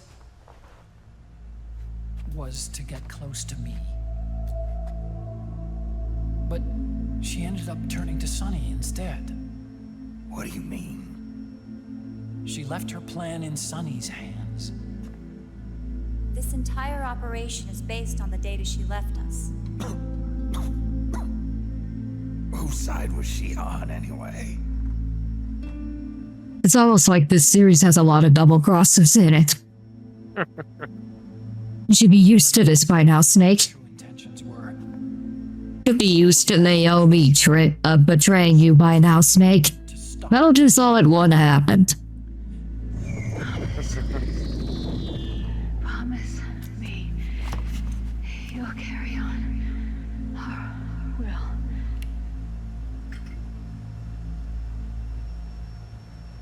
As the end of my presentation, Please say something positive. please leave a like and a comment and hit the bell to stay notified on Attention! on Listen up. future events. Make sure to subscribe. And follow, donate to me on Patreon and Ko-Fi and OnlyFans. I don't post anything lewd on OnlyFans. I just use it as a third source of income. Any other questions? This is the last game of the saga since Acid and Canon. Actually, Metal Gear Rising is, given that it takes place a few years after Metal Gear Solid 4. But in terms of, like, main storyline stuff, this is the end of it. Because Acid takes place in a separate continuity.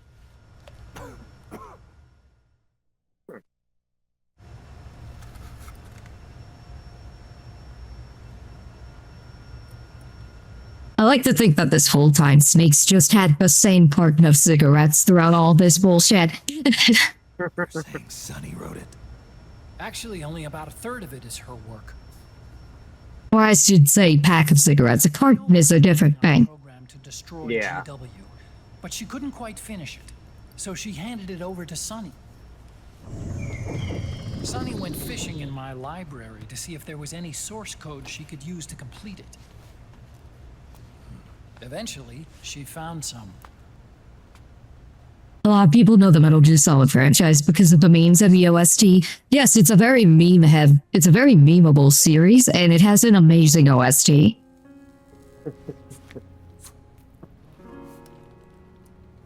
And that's without getting into the walking meme himself, that is Monsoon from Metal Gear Rising. He gives a whole speech on memes and refers to them as the DNA of the soul. He's talking about it from, like, an evolutionary psychology or, like, evolutionary anthropology thing, rather than internet memes, but it just works so perfectly that, like, okay, I'll hydrate, Cloud. Hey, Cloud. How'd your stream go?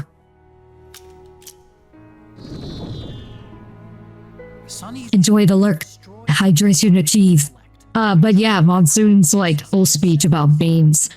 Like, it's supposed to be, like, part of his nihilist outlook on humanity. But the way he says it just makes it sound like he spends too much time on 4chan. Snake. I really like Rising because it's like Warframe. They do have a lot in common with the whole, like, robot and cyborg ninjas and sword-based gameplay. Remember, Metal Gear Rising was almost an entirely different game before Platinum took over. It was going to be a more stealth-focused game about covering the events in between 2 and 4, where Raiden infiltrated a Patriot's facility to rescue Sonny. Are you trying to kill yourself? Welcome back, Kier. Thank you. I don't think that was CBD that I injected myself with. Speaking of which, Mary J There's no came to visit today. On. I still have things left to do. Besides smoke.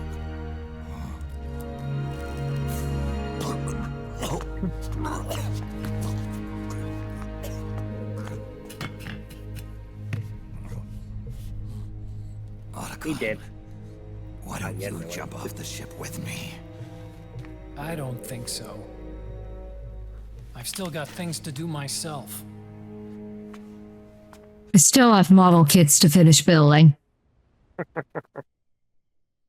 In a few years, they're gonna have something called Gunpla Snake. I need to build them.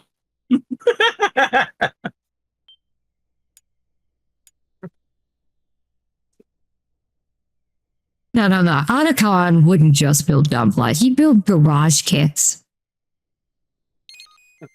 Have you seen some of the... I'm going to find that picture where it was on Waifu Hell. There's a Gunpla kit that fit barely inside of a car trunk. I want that one. Act 5, Old Sun. I still have ecchi mangas to read. Yeah, he's the kind of person that not only watches ecchi for the plot, but then he goes on all of the sites like IMDb and My Anime List to leave a review of it. where he not only rates the plot, but he rates the quality of the fan service. The funny thing is, that's actually like those people get a lot of good, like a lot of views and everything. No. He's like that guy, that absolute legend of porn dude who goes out and reviews porn in terms of not just like, you know, is it sexy or not, but also in terms of its shot composition and its quality and its storytelling. Not only that, the voice acting as well, and yeah, all of it. Right on schedule. An hour-long video review on it. It opens up her armor. We'll move in as He's like me. He's like me. He plays Samurai Kagura for the plot, not for the plot. Captain, He plays it for the plot, not for the plot, first real I should say. I see. Yeah. Delivery matters there. Thanks for reminding me of the porn dude mascot. Yeah. to this ship. Yeah. I was introduced to him through a Gianni Matrigano video where he was reading one of the porn dude's things in a Duke Nukem voice. Oh god. Where, like, it was him talking about how he's venturing out into reviewing gay porn even though he's straight. Because, even though he's not into it, he believes that gay people deserve high-quality porn too. So Mei Ling just admit this is our first time. Ooh. I promise. Right. Like Melon Pan? Yes, like Melon Pan.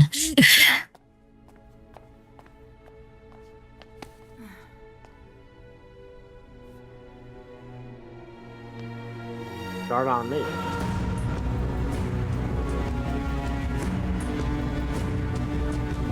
He's probably in like a Discord chat with Sid Sack and the Trash Taste guys, talking about their favorite high quality Japanese spot. Hey, Shadow Dragon, you tuned into the finale, and what a weird thing for me to say when you tuned in. Yeah. But then again, that's how my streams usually go. Especially the Metal Gear ones. I like that Johnny's ditched the mask and gone for the Ray-Bans. I gotta lean back. My back is hurting again. Right. How is he? He'll live, but he's in no shape to fight. Best to let him rest. Right. Without the system to protect them, everybody's losing their nerve. They say SOP's after effects are so bad that a lot of soldiers are deserting. The only people I have left to rely on are Marilyn, him. Kind of an unknown quantity. Johnny, stop trying to grab people's asses. This is not the time. Besides, boobs feel better. Fancy meeting you here. What do you Wouldn't be a I just realized we didn't see Drummond at Hall in the last chapter. Then issue them new naked weapons, including that catapult you're gonna be riding. Where the monkey? Yeah, they're gonna be launching Snake into the arsenal gear. Ever since Liquid Oh, got his jeez. hands Oh, on the God. system, his extra orders stopped coming in.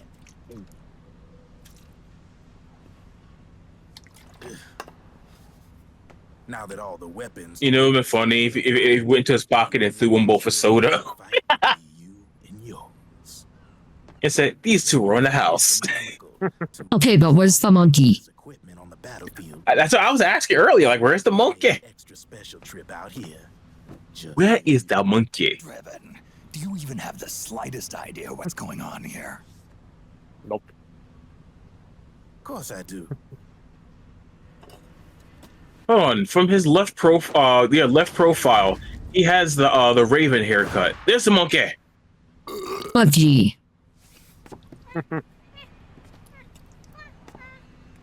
See, when it comes down to it, And that Raven hair was Wesley Snipes in what's that movie? those are gone. Blade. Blade. Had no use for Yeah, he has that Blade haircut. I'm on the side of whoever needs me the most. You dig?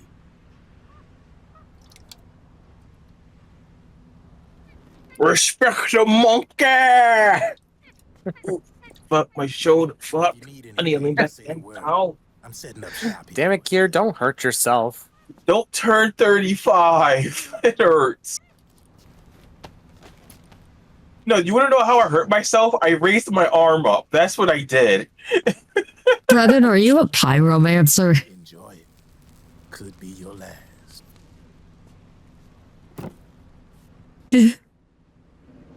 Trevin, are you a black mage or something? It is. I'm a I mean, he's black and he's a mage, so.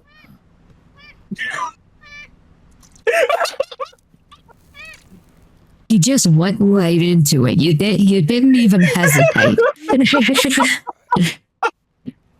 Sorry, I'm joking. Dude, there was no reason to be sorry. That was hilarious. That was hilarious, dude. You said what I was too afraid to say. Hey, the thing is, him though, being like, black and being a major, that was hilarious. Admitting it. honestly, here's the thing. Even if it did turn, if it turned out to be bad, then I'd have Kier to slap me, hey, fucking stupid, just to get me to shut the fuck up. No, dude, that was okay. It was not just hilarious, dude. It was fucking hilarious.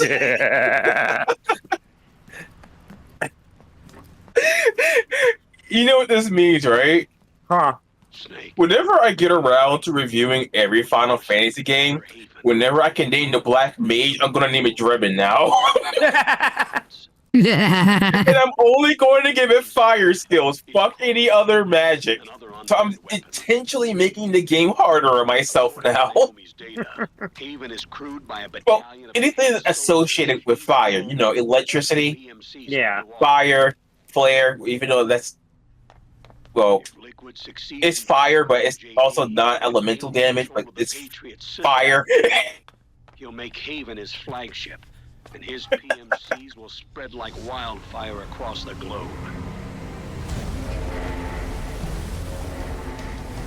And then, I was going to say, here comes the white whale, but I remembered we're not in Metal Gear Solid 5 yet. We haven't done the Moby Dick imagery yet. Nick.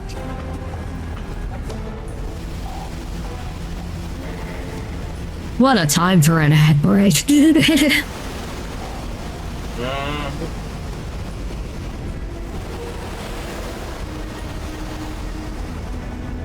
Oh, funny, it's not showing up on my. Oh, there we go.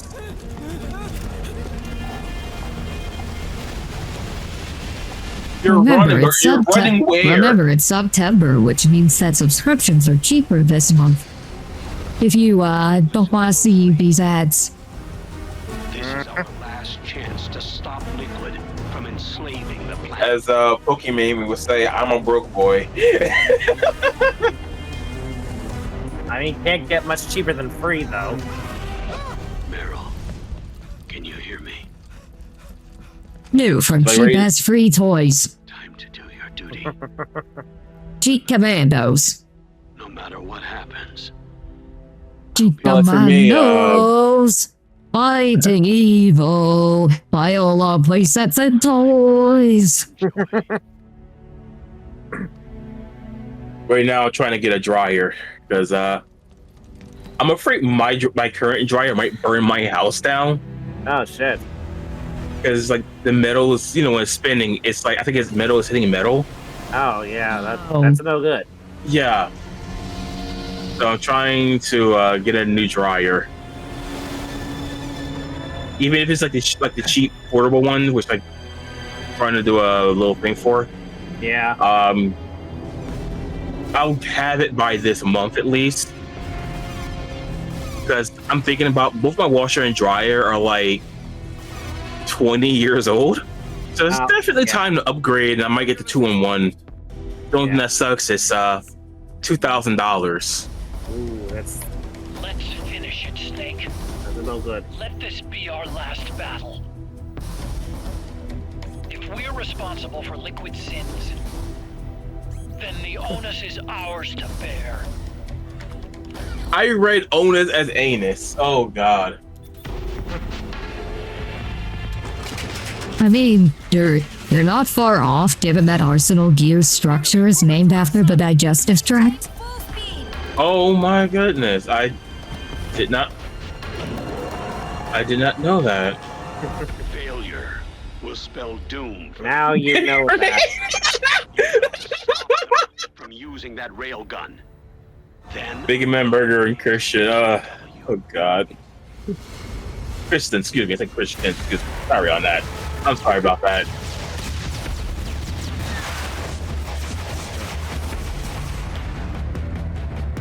The force I have it also because I have a bunch of different types of Christens in my family.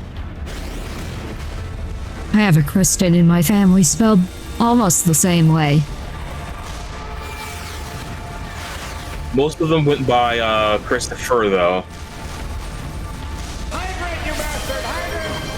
Okay, I'll hydrate again. I'll lubricate my throat one more time for you. Lulu. Even though I was cloud covered there earlier, but fuck it.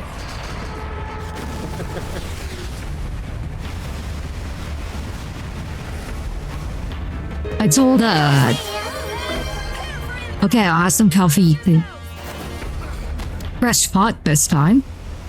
Nice. Ooh.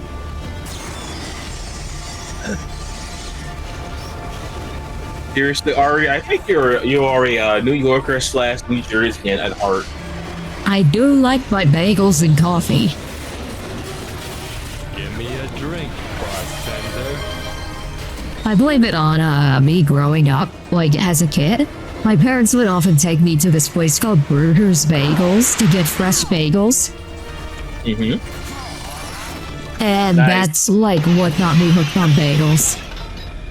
I need to check the one that's by my aunt.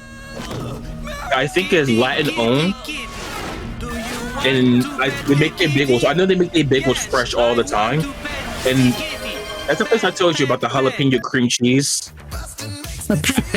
Oh, bust real quick. No problem, and it's not even that spicy really, so you might like it. But yeah, whenever you guys come to New Jersey, we're gonna go bagel hopping. Hey, I'm down for that. We're gonna go to both There. New York and we're gonna do New I have Jersey and New York. successfully for busted, bagels. and you got some free jiggles as a result.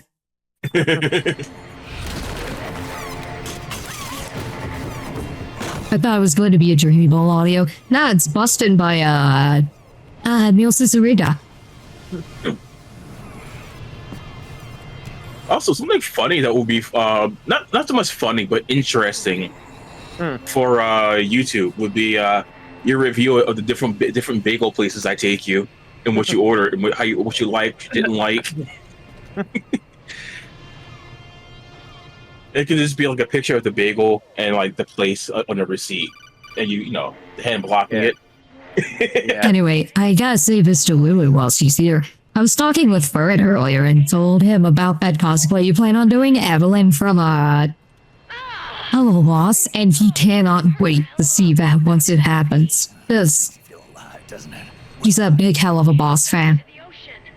And yeah, I'm just gonna say that Evelyn, let's just say, has become one of his top waifus. I don't know if he mentioned that to I you, think but that is a I thing. think you may have someone that would donate to your non-existent OnlyFans, Lulu.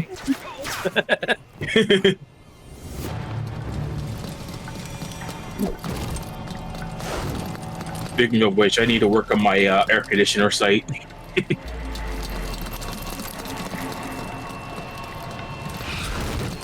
Remember, these are all female soldiers. I just realized So- something. Yeah? You think first. You think first. I was gonna say, given that this is supposed to be like Liquid's new like fortress of basically impenetrable fortress, they staffed it exclusively with female soldiers. Is it safe to say that this is his harem compound? Either that or get a thing for Amazons.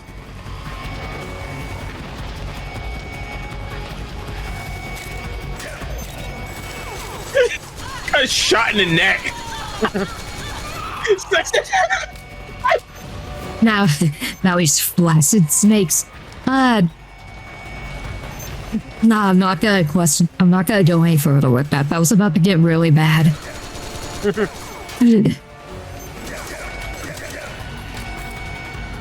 I All I mean, gotta say, All I'm gonna say is, Old Snake is a more generous nickname than sorta chubby Snake.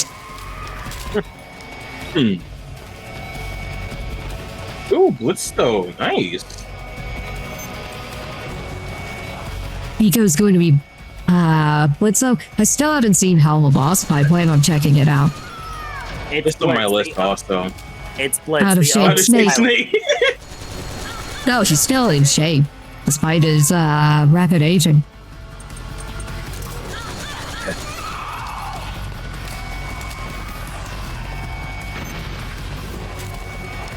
By the way, Lulu, if you do any Final Fantasy cosplays, please let me know.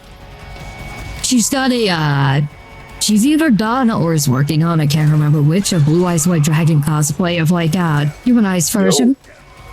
Nice. Wow. I would And love to see a that. Dizzy from Guilty Gear cosplay. I need to work on some cosplays because I want to do Bridget. Because you know, Bridget's one of my favorite characters. Bridget, the absolute queen.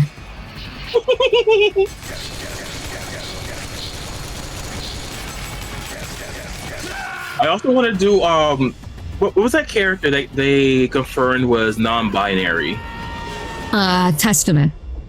Thank you. Yeah, I would also like to do Testament as well. I like their design. Senile Snake. He's not senile yet. Good job, Snake.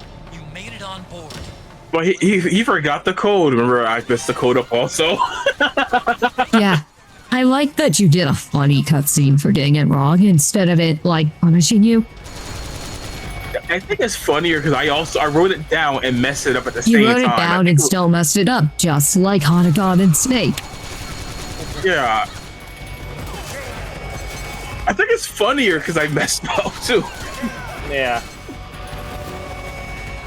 I will say one of the things that makes combat in this game a bit harder than Metal Gear Solid 3, despite the better aiming and ability to crouch walk, is you can't instantly reload your weapon by unequipping it and then re-equipping it.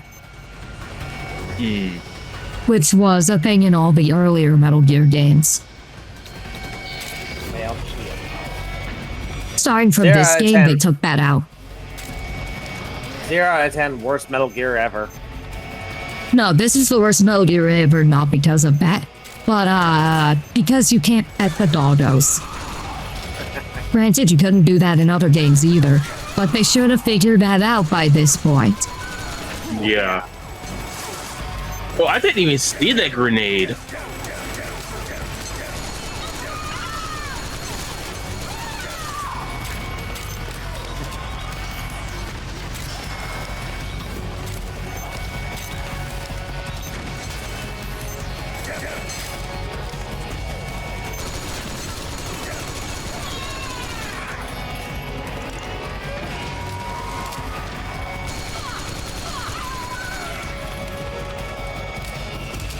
Oh, I had a very interesting dream that's related to Metal Gear.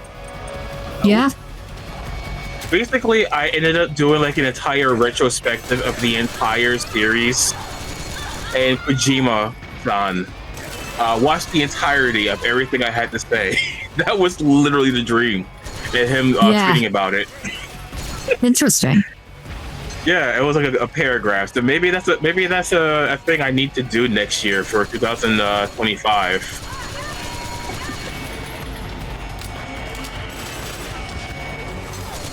Who knows? Maybe it's something that'll actually happen, right? Maybe. He is pretty, he does interact with, fans on social media. Not always in terms of Metal Gear stuff, because he's really just trying to leave some of that stuff behind. But, for example, he retweets a lot of people's photo mode pictures from Death Stranding. The funny thing was like, that was actually, the funny thing is, I don't remember everything that was in there, but he enjoyed my retrospective. in majority of what I had to say. And I even said I want to touch Death Stranding. So it's funny you mentioned that. If you're gonna get Death Stranding, get the director's cut version because it has some quality of life improvements and is the version that's currently getting updates and support. Okay, it's on Steam too right now, right? Yeah, they have both the original release and the director's cut. Just get the director's cut. Yeah, that's what I plan to do because the director's cut tend to be the more definitive versions anyway. Like, Kojima's got on record saying that it's not really a director's cut because it doesn't include like cut content or anything like that because he was in control of this entire project and didn't have to really cut anything like story or content wise. It's just called director's cut because that makes for a better that makes people more likely to buy it. Yeah. Oh, like by the way, that was the marketing team's decision, not him. The war slump means sweet deals on Driven's shop. Everything's half off. Awesome. Permanent sales for the rest of the game. By the way, did you fight the Mantis person yet? No, we fight her here. Ooh, I'm excited.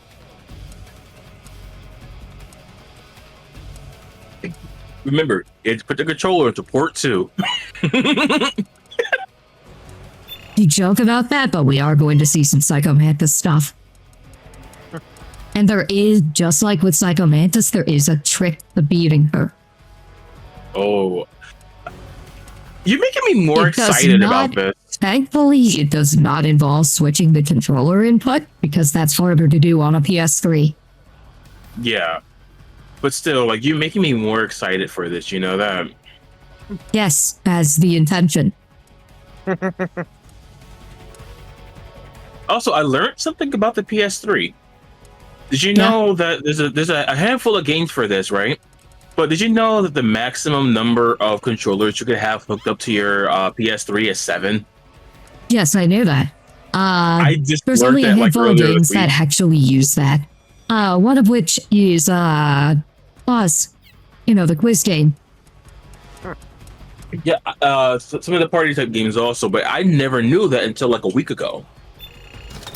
Yeah, it's because there's really not that many games where 7-player multiplayer is feasible.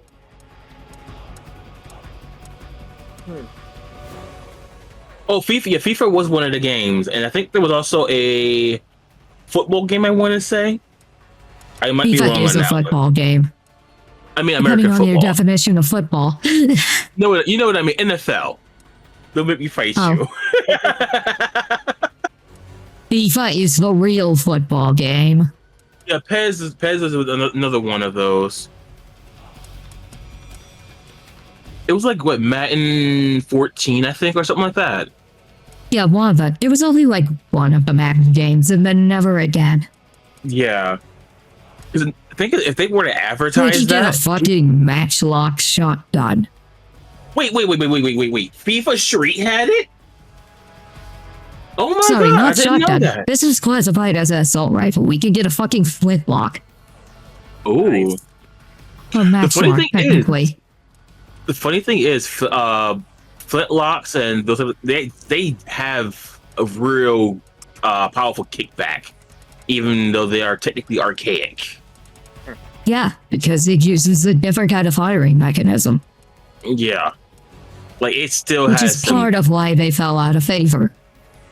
We can yeah. get bolt action. We can get the Mosin gun at, the same kind of rifle that, our boy, the End, used. Yeah.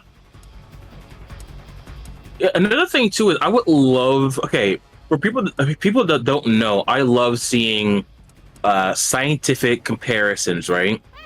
I would love to see different generations of different firearms and their penetrating power. I just find that type of stuff really interesting. You know, like force to generate and all that. Like, I am a nerd. You want to penetrate them? You know what I mean? Like the average bullet that they would use and their penetrative power via flesh using like Stop pig skin. You're not helping by talking so much about penetrating them. And ballistic shell. A la Diddliest Warrior style, where they use the ballistic shell with the skull. And then, you know, like the red dye they use. Yeah. Yeah, I would love to see like the different types of firearms and like in the pistol category. Because people do say pistols and handguns are different, even though they're in the same thing, but you know what I mean. I just want to see the scientificness of it. I love science. But I hate the math of science. The best kind of science is the science that ends in big explosions. And bangs. That are it. Like, I just love all that type of stuff. Right. Yeah, AK-74. Oh, I love that he does the Rambo yell just like Big Boss did in Metal Gear Solid 3 when using a machine gun.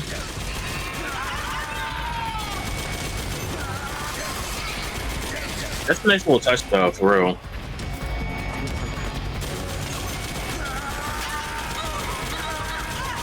Also, you can, if you either beat the game on a specific setting with a good enough rank, or if you enter a password, you can get the boss's Patriot in this game. Oh. You know, her infinite ammo machine gun. Oh yeah. That Yeah. thing.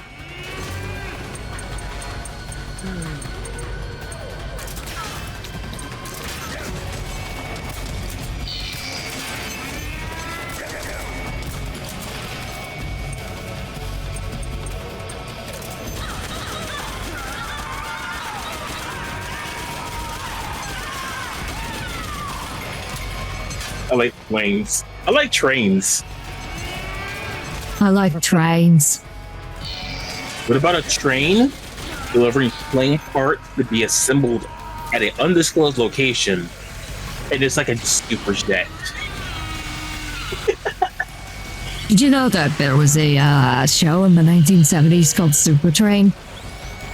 I did not know that. It's considered one of the worst TV shows ever made.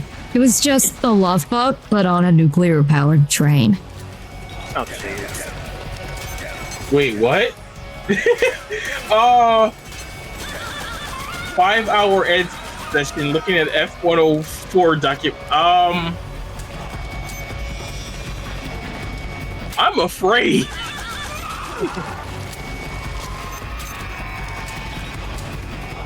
But yeah, one of the facts I know about the show Super Train is that they built like an actual model of the Super Train, and it was apparently like a really shit model and would frequently derail. Oops. Oh, Kristen, I have a fun fact for you, and it has to deal with your username. The 007 part was something my late uncle always did for his username. He always did 007 at the end. Which is why I really think that you guys would have loved my uncle. Especially all the stories I'd be telling you guys about him, you know? Speaking of 007, you know what one of my favorite fun facts is? There is an Italian spy movie that stars Sean Connery's brother. Oh. And in Italian some cop movie? territories, including the US, they capitalized on it starring Sean Connery's brother in a spy movie by retitling it to Operation 007.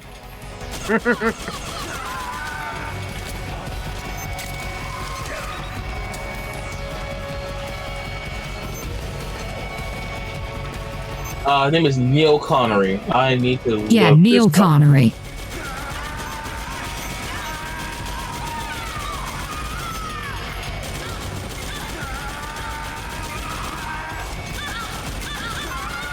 Alright, so he's in 3 different movies. Oh! I think I may have found it. It's either OK Connery, Body Stealers, or Aces to Go Places 3. Yeah, it's what the thing about Italian exploitation films that you need to understand is that they have like 50,000 different titles depending on where and when they were being released. That's just the thing about That's just the thing about 70s exploitation films in general. Is they often had multiple titles depending on who was distributing it and like where they were distributing it. Yeah, I'm looking at the thing. This was the Italian one. For us, it would be OK Connery. I'm trying to see what other names it went by.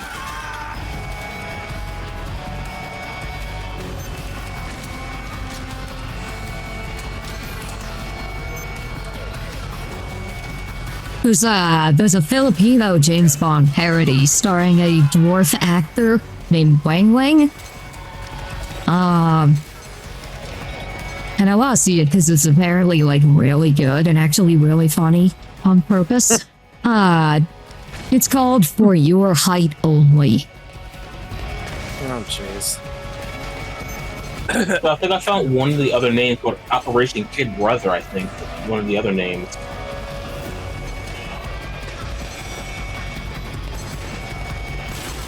Okay, yeah, Operation. Okay, okay, Connery, Operation Kid Brother.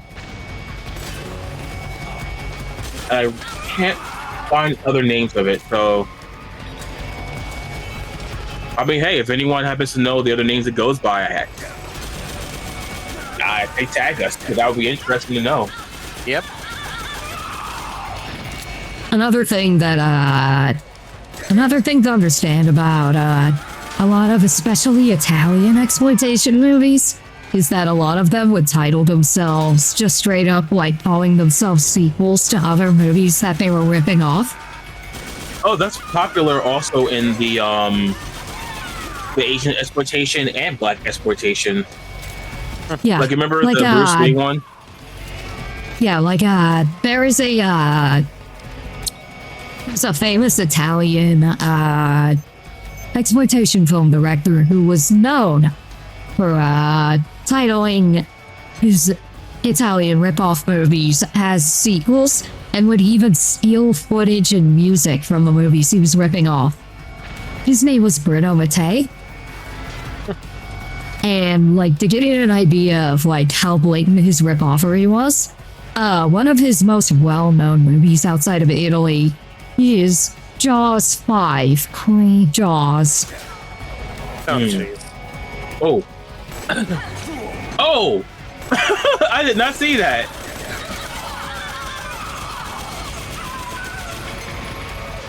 He also made a Caligula ripoff. Which, if you know anything about the movie Caligula, it's pretty ballsy to rip it off. It's pretty ballsy to try and make a low-budget Caligula.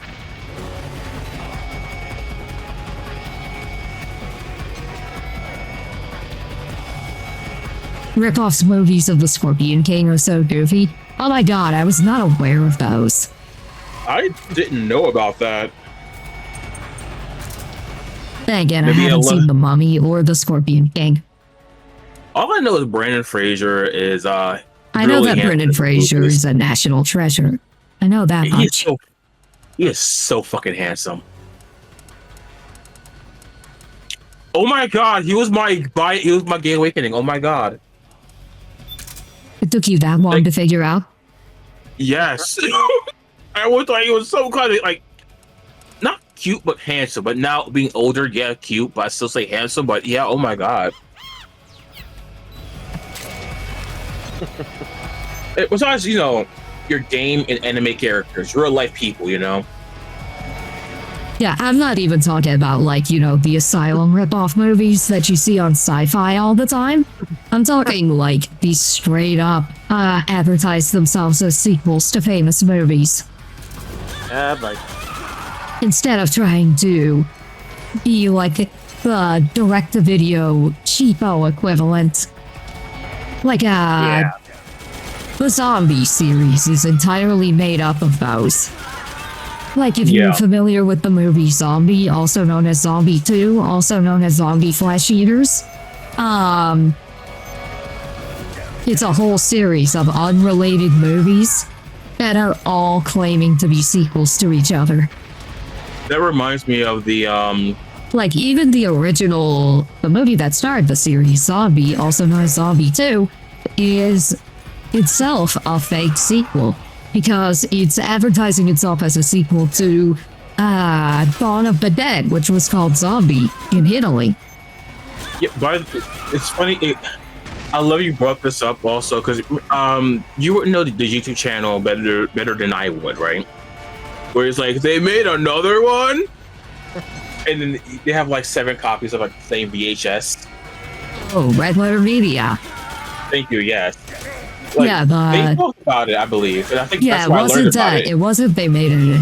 It wasn't they made another one. I remember what you're talking about from their videos of their VHS and DVD collections, where it's like you list the sequel. It's like, it happened again. Yeah. It happened again and again. And my favorite variations on that being one where it was like Witchcraft 5 or something. It's like, it happened that many times. And then another one where it's like number 13 in the series, and he's like, it happened that few times. We should watch that after stream for old time's sake. Yes, or something. we should. And then they list like there are over 60 copies of the movie Nuki individually. Yeah. Oh boy, what time for busting.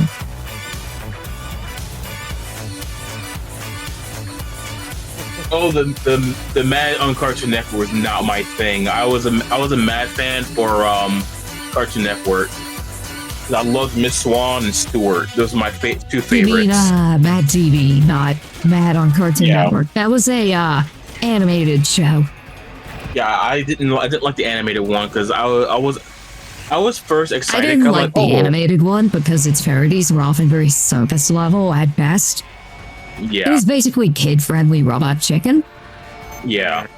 And I mean that in both a good way and a bad way, because Robot Chicken's parodies are often very surface level. Yeah. Someone's coming behind you. Yep.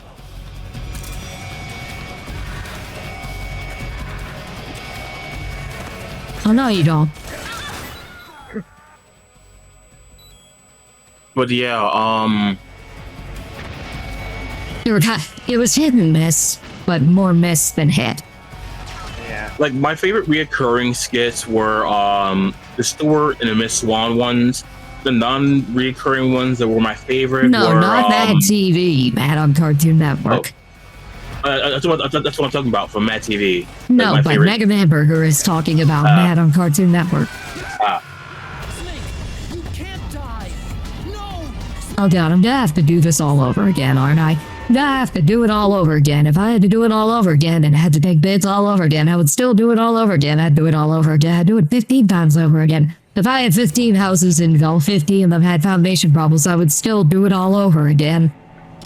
It just makes me think of the Doug Dimmadome on the Dimmadome. It's from a YouTube group called No One Needs Foundation Repair. The funny thing is, I think my house could do some foundation repair, honestly. Well, you know what they say. If you need foundation repair, you want foundation repair, and you like to save a lot of money, right? And you like to suck a lot of cock, right? Then you should call Sis. They get the job done. They do whatever it took to get the job.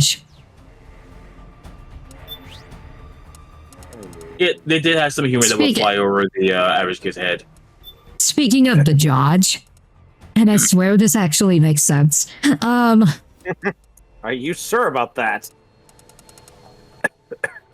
There was a old YouTube group from the same person, CS188, that made no one needs foundation repair. Enemy units are already on their way. And Find GW's server. and it was a YouTube group of like various music videos from like the mid 2000s, because that's when it was made. And one of them was the Kanye West remix of E.T. by Katy Perry. And there's one part where he doesn't even edit it. He just shows that he couldn't even make this up. Where, like, it's a part where Kanye West on his verse is saying, getting high straight out the jars. But he, like, pitches down gradually as he says jars. It makes it sound like he's saying the George. I want to comment on what on a few things Mega Man Burger mentioned about the shorts being definitely the best part. The funny thing is, they would do so well on both TikTok and YouTube Shorts, but the ones they can't air on TV. Also, Spy vs. Spy were always the best things on both Mad and on Mad TV. And in Mad Magazine. Thank you. That's when I forgot about the magazine. How did you forget about the magazine? That's how it started.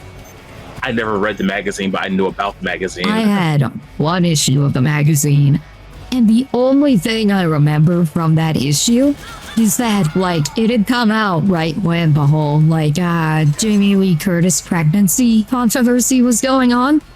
Oh. And it was, like, a parody advertisement for Zoe 101, where she was pregnant. And it was like Jamie Lee Curtis Photoshop to have, like, you know, baby bulge, you know, the belly. Yeah. Baby bump, that's the name, not baby bulge. Baby bulge is something that people should never get. I mean, they're small down there. They can't help it. I was thinking something completely different. I was thinking something much more vile. I'm just respecting the itty bitty committee. But the thing that stuck with me out of that the most is that they did a parody Nickelodeon logo that looked like a splatter of jizz, and it said Sticky Lodian. Wow. Jeez.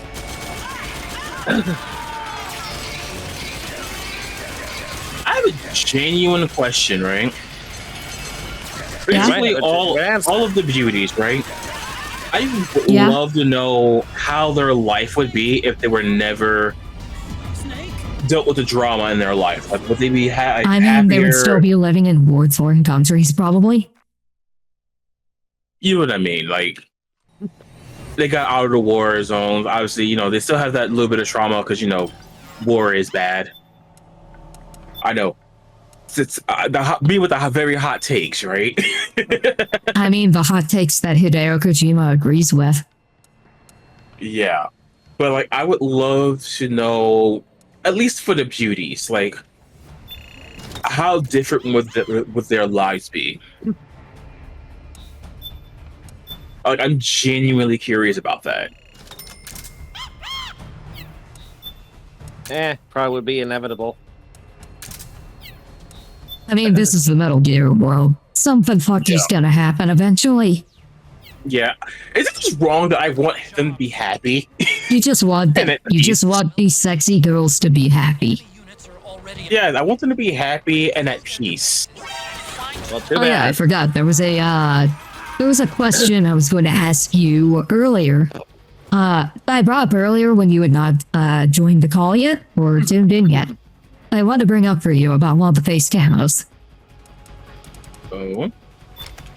Okay, so when Snake's wearing the Crying Beauty camo, given that Crying Wolf is African, is this Snake wearing blackface?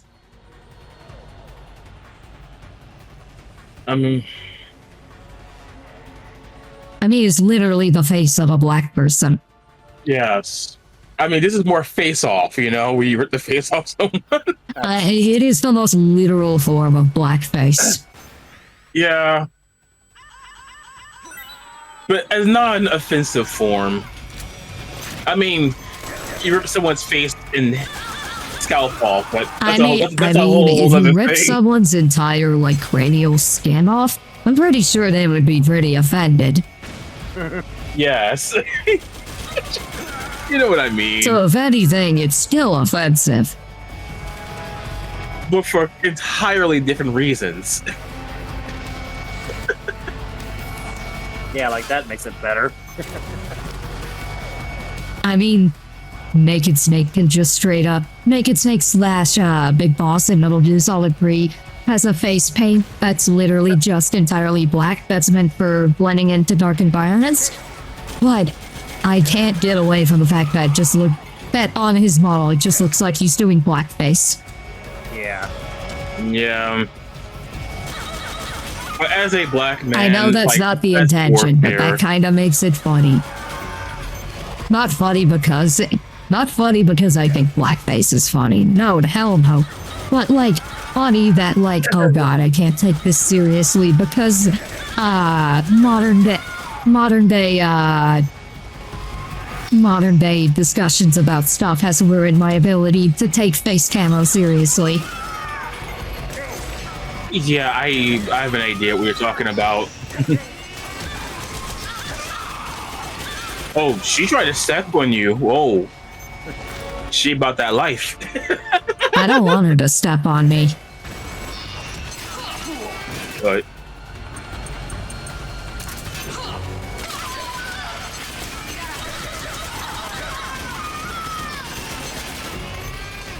You thought you had that picture of your Blue Eyes cosplay? Oh, you don't? That's a shame. You just reminded me, That's Lulu. a shame, I need to get but, more. I'm sure you can get another if you just wore it again. Yeah, Lulu, you just reminded me too. I need. Well, this whole conversation, right? Reminded me I need to get more pink body paint. For I my, need to. Majin You Buu. reminded me that as far as like, if I were to share any of my cosplay photos in my server, I would need to find the photo I got done of my Brave Fencer Musashi cosplay. You should also put up your West cosplay, because that one, I think. Yeah, that I've might be got my plenty of favorite. pictures of my West cosplay. I think That's that might not be an my issue. favorite cosplay. It's just though. with the Brave Fencer Musashi cosplay, no one recognized it as Brave Fencer Musashi, so there's not many pictures of it. Plus, I'm very camera shy, so I don't often take pictures of my own cosplays. Yeah. Okay, hear me out, okay? You doing a Brave Fencer Musashi. I do Kenshin. I've been JKR. wanting to cosplay Kenshin recently. Oh, same here. Since I've been getting back into watching Rurouni Kenshin. I'll tell you this, if you cosplay Kenshin, I will cosplay either Shishio or the guy from the Shinsengumi. Actually, there's a few characters I like, actually.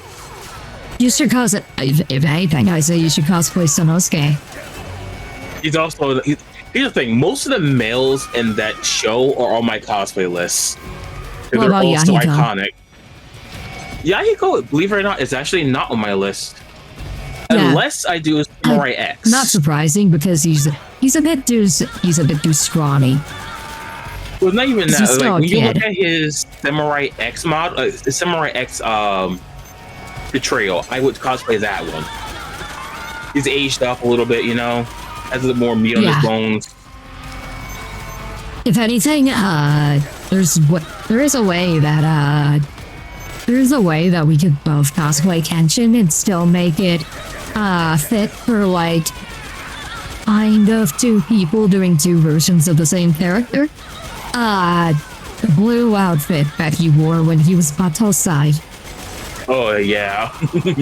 I would totally do that. I think I'm meaner, so I think I should just. So it's like I have that. Right, security. I have that meat keep in mind, there. I've been told by several people that I have resting bitch face. I've been told by. Oh my god. No, I'm the more bitchy looking one. Yeah, that's basically what this is devolving into. Yes. I'm just What's stuck in the What's middle. hilarious is this is actually work related. We were actually talking about my face at work about a week before it closed down. If anything, if we were to do like a Rurouni Kenshin group, like you should do Kaoru. Actually, believe it or not, I know the females, women, right? I can't remember her name. I can't remember her name either. It's been so long since I watched Rurouni Kenshin. It's like Megumi or something. Hold on. The other girl that's in the group. Hold on. From the arc where like it dealt with the opium dealer. She's a character I do like, but she's not. I don't think she was the character I was thinking of. I keep in mind, I did not get fought all that far into Rurouni Kenshin because it had very inconsistent airing schedules on Toonami, so it made it hard to follow. Yeah, I seen majority what was on Toonami. And also the fact that the original Rurouni Kenshin anime didn't cover the whole series. Yeah. Which is the point of the new anime.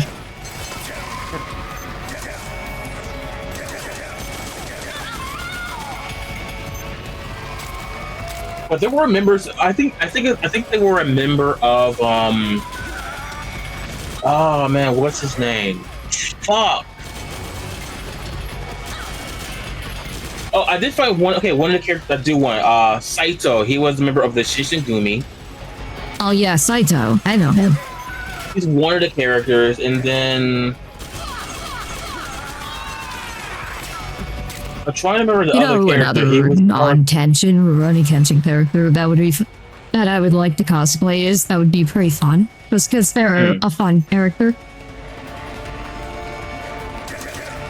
Anya. It's been so long. From that same arc that I swear her name was like Megumi or something.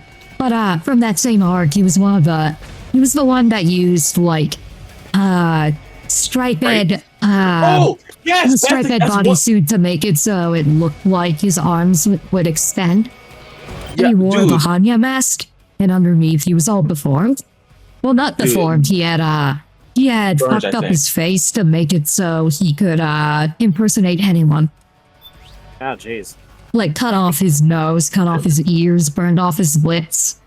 Yeah, most of the troop. I love most of those characters. They're so likable, even though they were enemies of Kenshin's group. They're only villains in this arc because of who they're being paid by.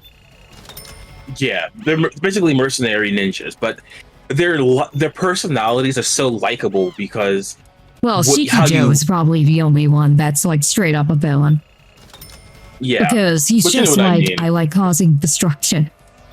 You know what I mean, but it's still the group is lovable as a whole.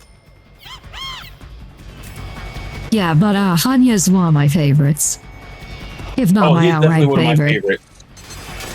He's up there. An interesting fact that I know about Hanya from I have the first couple volumes of the manga, and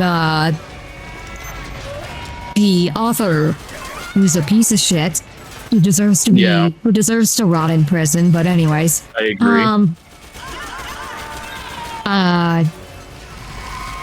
He had like author's notes at the end of each volume, and one of them was like about the design process for Hanya, where he said that his original idea for Hanya was for him to have a similar kind of deformity to the Elephant Man.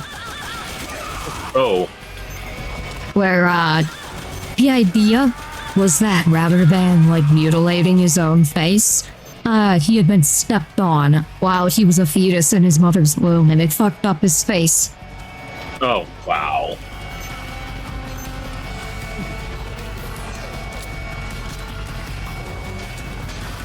I would love to do a cosplay group of basically like a bunch of the samurai warrior type characters. But yeah, the Musashi is one I would love to do for just anything that it gets me to cosplay Musashi. I did have one person take a picture of me, like request a picture of me while I was cosplaying Musashi, but I don't know if they recognized me as Musashi.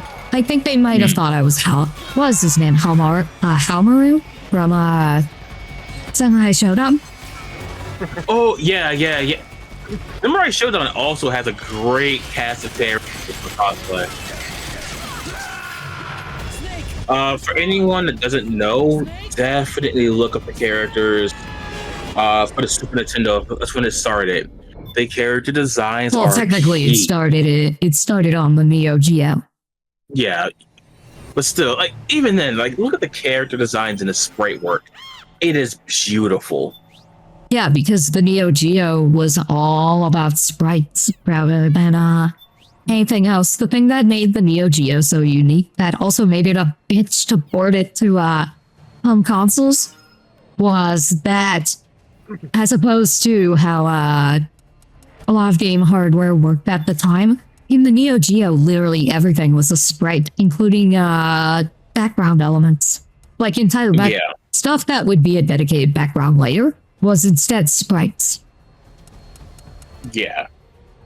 Still, like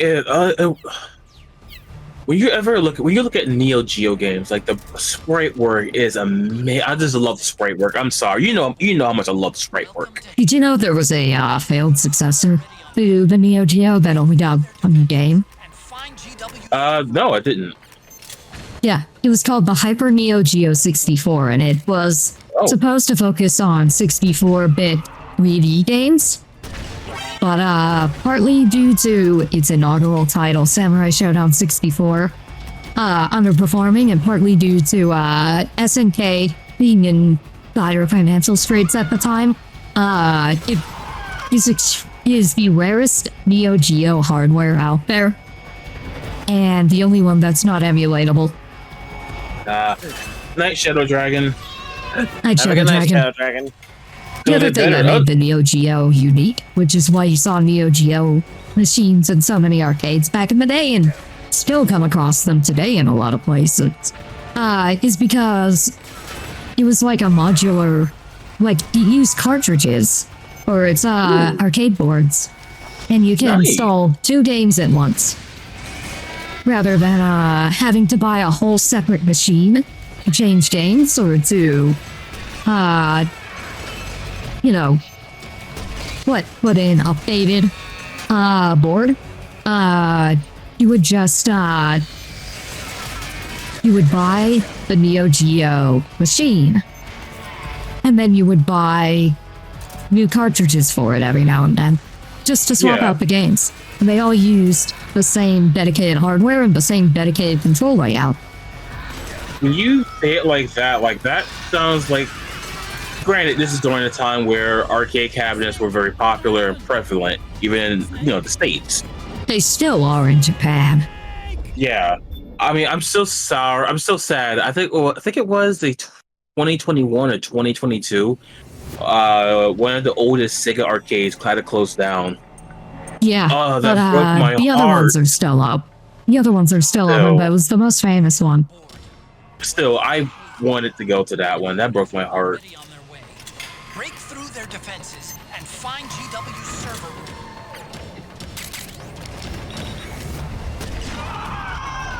Like that legit. And the reason that the home version of the Neo Geo was so expensive was because it was literally one-to-one identical to the arcade machine in terms of hardware. It was just put in a console form factor. That's also why the games were so expensive. Like, the Neo Geo, it's the Neo Geo home system, which was called the AES, I believe, or MBS. I get them confused. The MBS is what is either the home system or the arcade machine, and then the other is, the other. I get them confused all the time. But like, for a home console, it was doomed to failure because each of the cartridges for new games cost $200. That's no good. Also, I'm wondering, I I'm thinking that the enemies might be infinite spawning. No, they're not. This is the section where you have to just tell everyone to proceed. Oh. There's no infinitely spawning enemies in Metal Gear Solid 4. They all have a finite... well, no, there are infinite in certain sections, but this is a dedicated combat section. There's no sneaky here. Go sneaky. This is not a place where you can go sneaky, sneaky.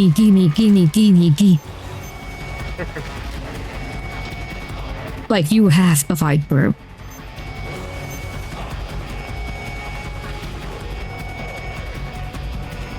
Also, I know Shadow Dragon's probably gone by now, but if you see this in the VOD, I'm happy that you're feeling a bit better. I hope you continue to feel better.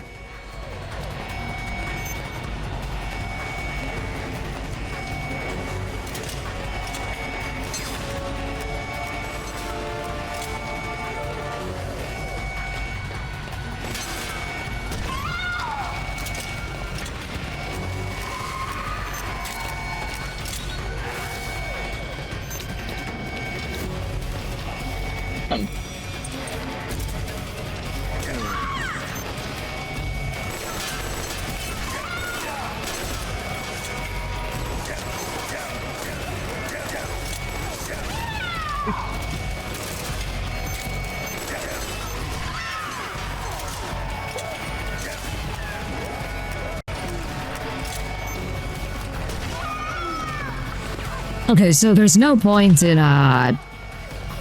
reloading after every shot if you can manage it, because it plays the whole like animation for reloading the entire empty ammo, no matter how much you have left. That's good to know going forward. Yeah, going full demo man better. Going full demo man here. Yeah. The only thing is I'm not a black Scotsman. Well, Snake does have an eye patch, but he's not one-eyed. That would be Big Boss that has one eye. His eye patch is, like an eye patch-shaped, AR system. Before AR became, like, a commonplace, thing that was referenced in technology. And stuff like that. I don't know where I'm going with this. It's before the 3DS had AR cards. Mega Man Burger gave me an idea for a cosplay. Demo Man? Yes. People love seeing Team Fortress 2 cosplays at conventions. So you would be real popular. I would want to play Team Fortress 2 some more, and not be a quote unquote poser. Yeah.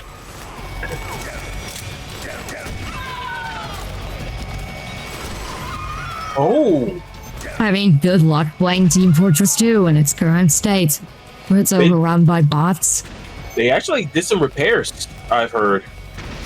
It's playable now. I don't know about now, but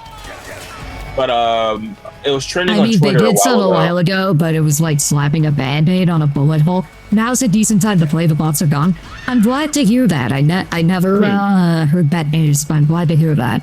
Because it would have been a shame if Team Fortress 2 ended as just a game that was unplayable because it was infested by bots.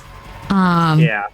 And then they, like, when they would inevitably shut down. That's not inevitable because Valve is known for keeping support for their games going for ridiculously long times. Like, Counter-Strike is still up. Yeah, I don't have enough free space at the moment. I just checked it.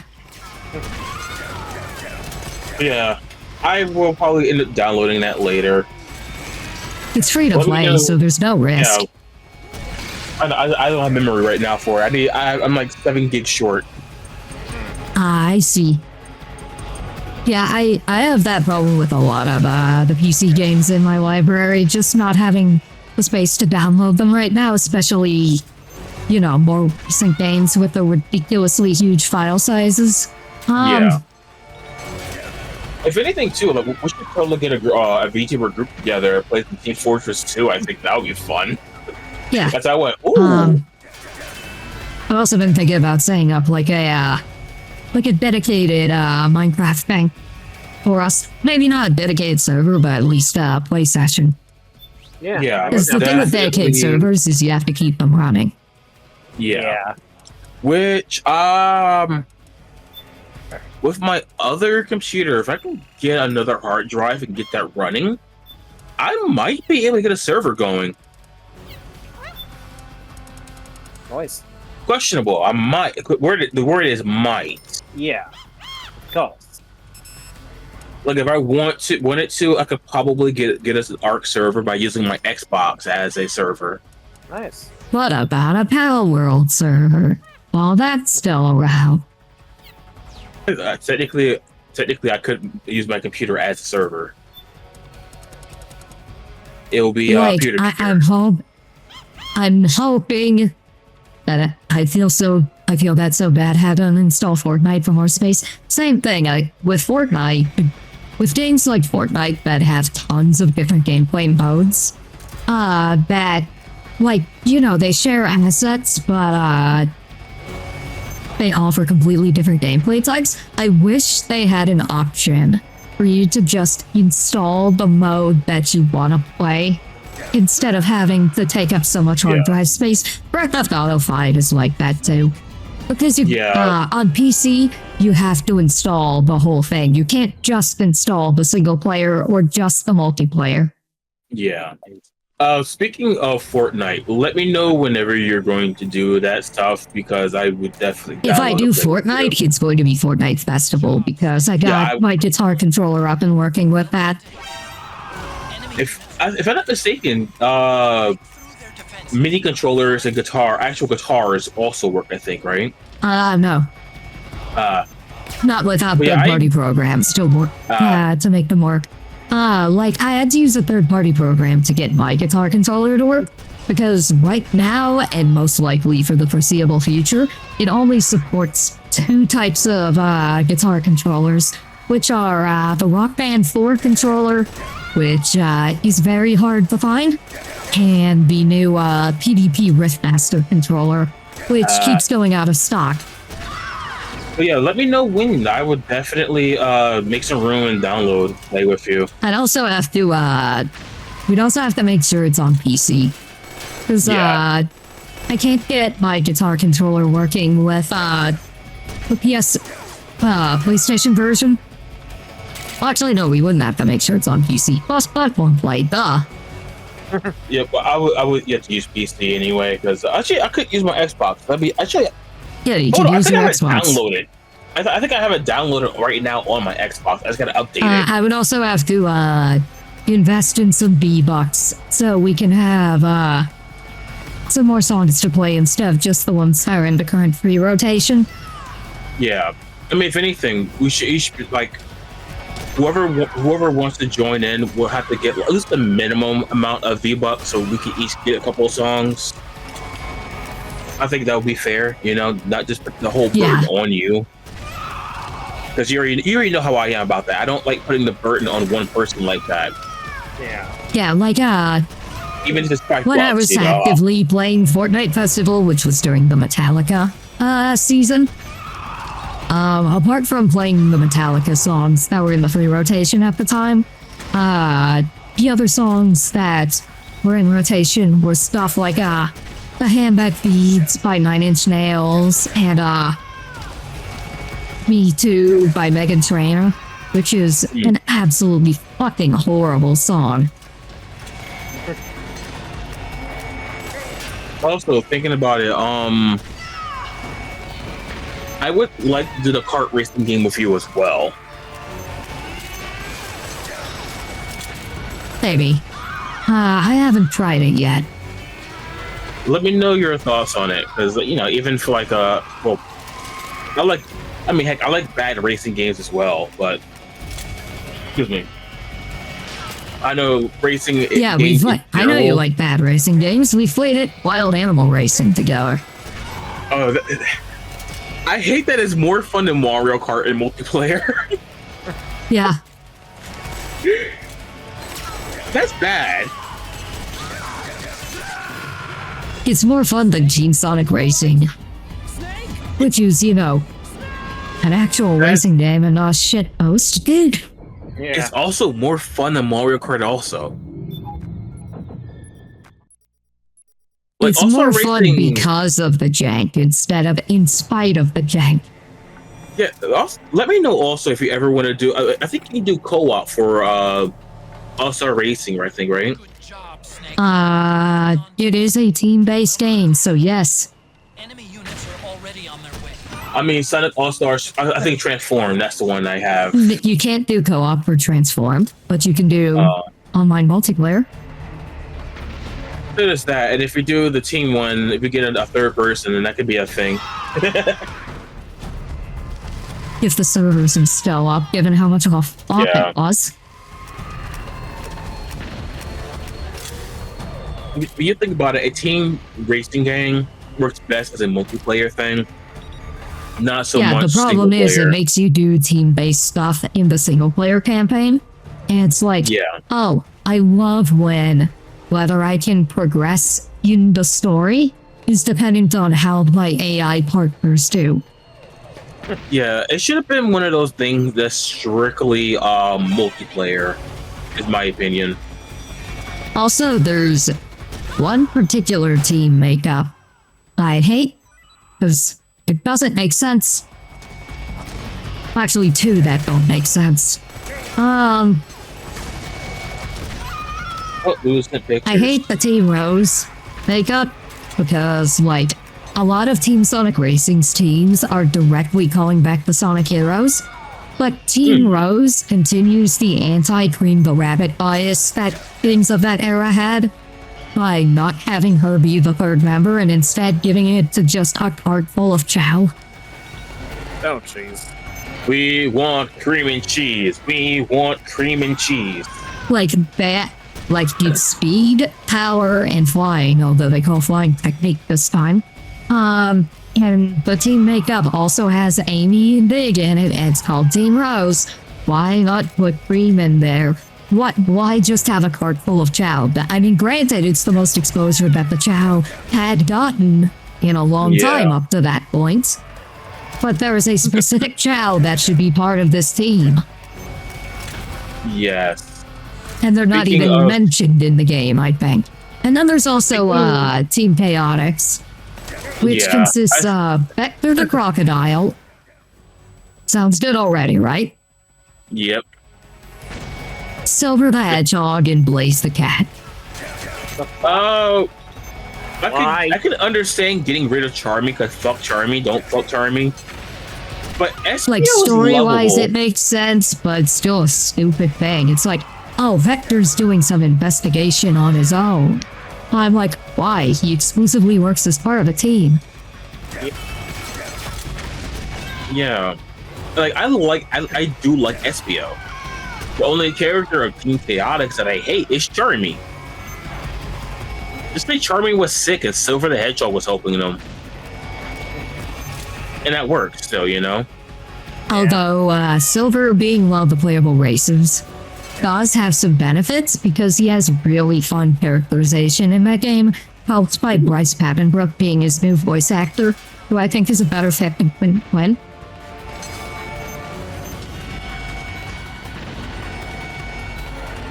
Just casually doing flips on stairs.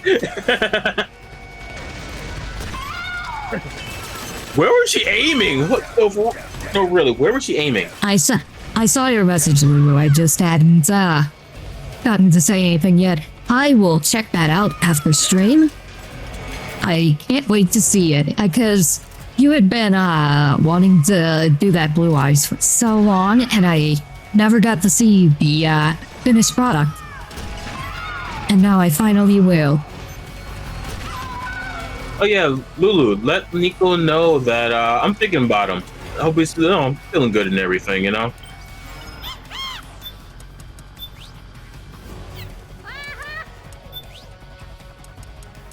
Oh, I think I'm about to commit some war crimes. I think I'm about to commit some war crimes. Oh, jeez. Yeah, buy some white phosphorus grenades. Oh god. You just making me think. What was that? That game. Spec Ops: 7 The days Line. in. No, 7 days in. 7 Days in Fallujah. Thank you. Yes. Yeah, that game bad. I don't think it's come out yet, even though it was announced in like the 2000s. No, it did come out. The white phosphorus was a major thing. No, that wasn't 7 Days in Fallujah. That was Spec Ops: The Line.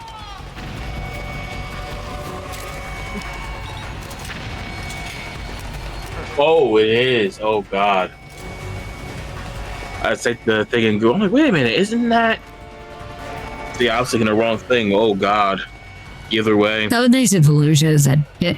I think it's actually 6 Days in Fallujah, but that game famously hasn't come out yet because it's had a very troubled development. Partly because it's based on, like, the Iraq War, I believe. And that's still a very controversial subject as far as depicting it in video games goes. And they're trying to not glorify the U.S. Middle East conflict of the 2000s, instead depict it as realistically and as, not ideally as possible. And that's led to a lot of problems with its development, including having trouble finding a solid publisher that's willing to take on such a controversial topic. Yeah, it's in early access right now. I just looked it up. Okay, it's in early access, but like that game was announced in the 2000s. Yeah, I remember hearing about it. It's been in development for about 20 years. I think that's why I got confused about, you're right, it was 6 Days in Fallujah, and I got Spec Ops, I got them mixed up, that's why. 6 Days in Fallujah, not to be confused with 5 Nights at Freddy's.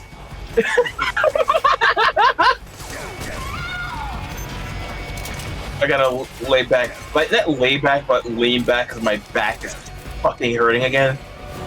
Did someone blow your back out?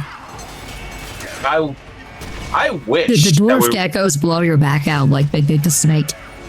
I wish that was the reason my back hurt. Why I lifted my arm up. That was literally the reason why my back hurts.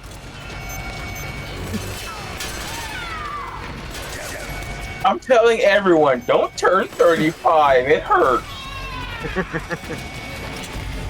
Did I turn 36? It hurts more.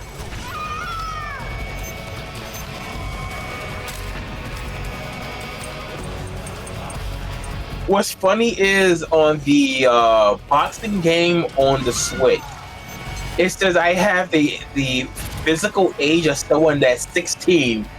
And I'm like, bro, if I was 16, I would be like 200 pounds.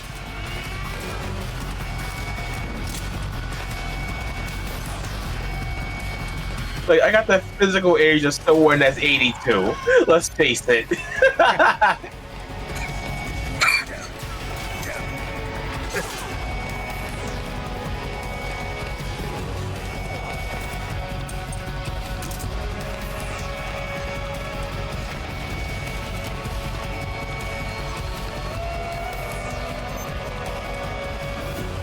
You have the claws on, but have most of it on. Okay, that's so cool.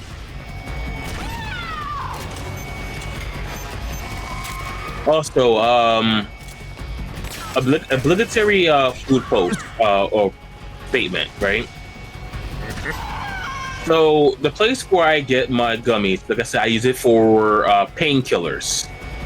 I'm using it for my back right now. Yeah. I found out the supermarket near it sells goat, and I got super excited because do you know what this means? I don't. You are. I can cook some African food. Oh. And heck, even I the thought guy this was going in like some sort of meme I haven't heard of direction. No, being genuine, like I'm like super excited about it. Nice. The dish is I haven't had basically. goat, but I've had lamb before. Here's the thing. They're basically the same. It's just that goat is more chewy, so you need to cook it a little bit longer to get it more tender. But it works really good in dishes like jollof, Like what I would do is I would brown it in the pan, well, the pot, and then I would smoke I am it. not going to show off on stream. That would get me banned. You made it on board. I got the joke. But being for real, jollof rice is so good. And find GW's server room. Like if I were to make it for you guys, I wouldn't. Well, for you, Ari, I wouldn't make it like African spicy. You know, I would make You'll it make it American white people mild. spicy. Yeah, meaning I probably wouldn't. I would probably if I was going to put peppers in it, it would probably be like 3 jalapenos because remember it's like a big thing you're making, so it wouldn't be too spicy. And the time you're cooking it would die down the spice. But other than that, I'll send you a video later on about of the version I would make for you, and you would just let me know if that's something you would, enjoy. For those that don't know, it's basically like tomatoes and vegetables into a puree with rice. If you want to go completely vegan. Does it involve giving your meat a good old rub? I mean, if you put meat in it, because I can make it vegetarian very easily. I can probably make it pescatarian also for you, JKR. Yes.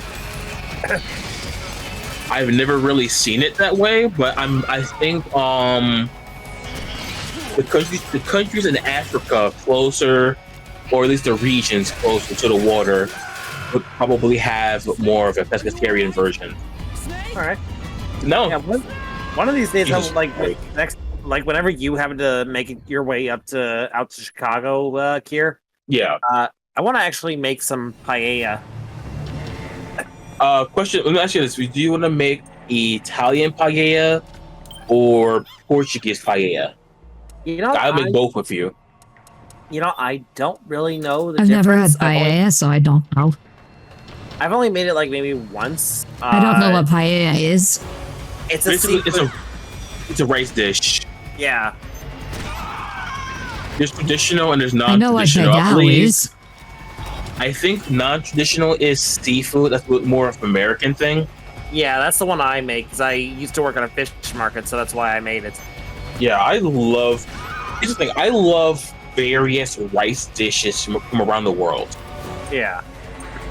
So what you're saying is you used to be a fishmonger. I used to work for a fishmonger. I don't really consider myself to be a former fishmonger. I mean, that's something you can put on your resume, Well, and that's anyways. a conversation starter. Anyways, raise the jar and play me the song of Rolf's Village. But for real, JKR. Yes. Putting that you were a fishmonger on your resume is a conversation starter. You know that, right? Yeah. That's fair. Because that alone is so uncommon. People will be so curious about it, and I can guarantee you could probably end up being like a CEO or something. You'll be the CEO of Fish Incorporated.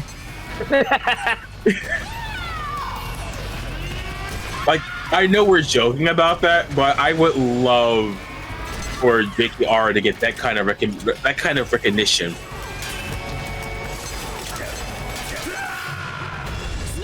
And you want to know why? He deserves it.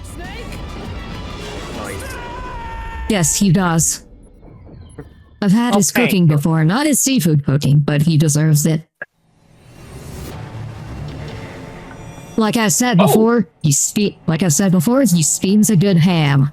Good job, Snake. So Bulbasaur is trending on Twitter. Enemy units are already on. Okay. Break through their Yeah, find GW's server. people are sharing their art. Someone has reversible Bulbasaur shorts. They're a little too short, but I like them. Yeah, it's just some Bulbasaur love. Nice. And I, for those that don't know, Bulbasaur is my first starter. So it has a My very first, special well, place in my heart. technically my first, even though I waited. I very quickly restarted the playthrough with a different voice. Technically, my first was Charmander. Yeah, mine But, usually was Charmander. The first I made a progress with was Squirtle. Huh. That reminds me, I would love to get me, you, and Tails together for like a Pokemon Red and Blue randomizer. Like each of our I mean, random. I've never beaten Pokemon Red and Blue. Ah. This would be an interesting video then. The one that I put the most time into in terms of like trying to complete it was Gold and Silver. But never Crystal. I never played Crystal. Crystal is actually I say Gold better, and I Silver. would It say. was Gold specifically. I've played Gold. I should say that I have Gold, Silver, and Crystal. Crystal is the better version, in my opinion. I know. And both me and Tails could make a randomizer for us to play. I do have I have Crystal on my 3DS. I just haven't really played it. But you never played it with a randomizer. It gets crazy. Depending on how... I've played a bit of Emerald with a randomizer. Ooh.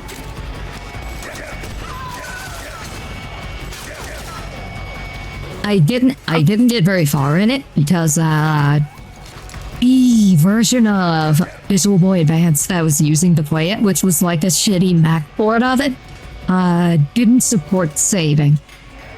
Ah, well, damn. It supported save states, but not save files. And the save states had to be like saved as a file on your computer. Okay, you know how Final Fantasy X has Spear Grid, right? Yeah.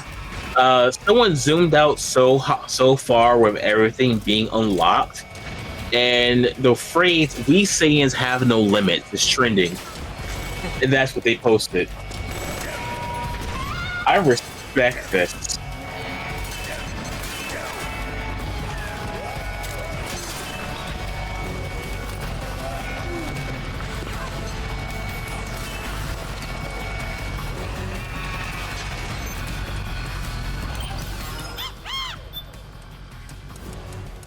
I was laughing at the monkey. Yeah. There's a monkey with me. Yeah, I just had to respond to this. I'm gonna take a screenshot of it, and you're gonna see in the meme section why I respect this post. I had to tell the guy it would work a lot.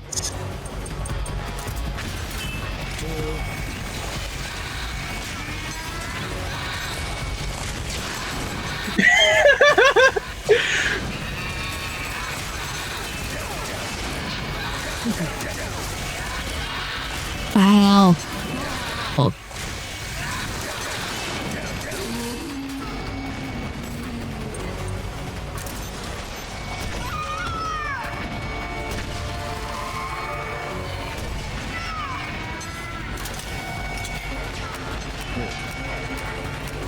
I saw Shadow Dragon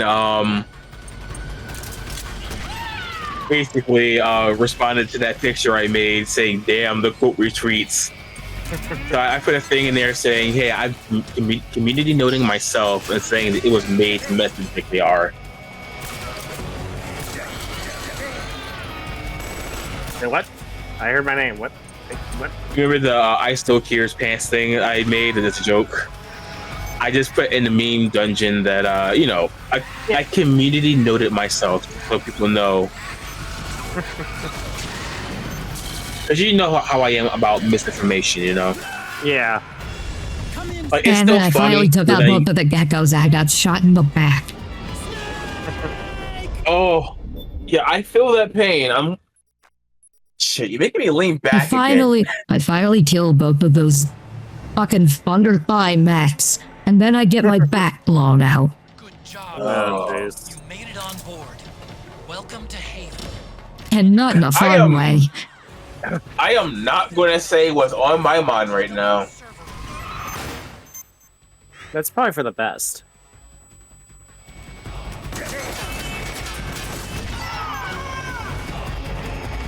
I also just want to put this out there. Since I'm aware of how my model is designed, I am okay with an SFW art of Maxine or Maximilian, depending on your face. Just as long as it's nothing too fetishy. Yeah, make it tasteful, basically. Also, I think you should let people know the difference between your safe for work tag and your not safe for work tag. Do you have a difference, I believe, I don't. I did, but I need to put it up again and come up with a better name for it. So if anything, I would probably say put not safe for work as a separate hashtag. Yeah. Yeah. And yeah, just for the time being, until we the kinks will work out. Kinks will work out. Yeah, like my safe for work tag is hashtag Arikado. I just need to come up with a good name for my not safe for work hashtag.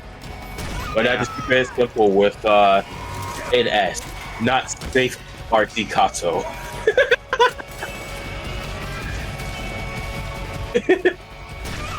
Oh, that's cheesy as hell. It ain't easy being cheesy. The funny thing Okay, is, Chester. I could go for some cheese. I could go for some cheese too. Good thing I have some in the refrigerator. Okay, hear me out on this, all right? Sourdough bread in a style of Texas toast, so it's a nice thick cut, right? Mm-hmm. We combine Swiss, pepper jack, American yellow cheese, a lot, You lost me at pepper jack. We can keep in mind, you don't have to use pepper jack. You can use something else. Mozzarella, obviously, as well. I want to do like a 4 or 5 cheese mix grilled cheese sandwich. And saying Just sourdough in a style Both of make Texas it toast, like Gordon Ramsay did. Yeah. you already know I'm not fucking that up.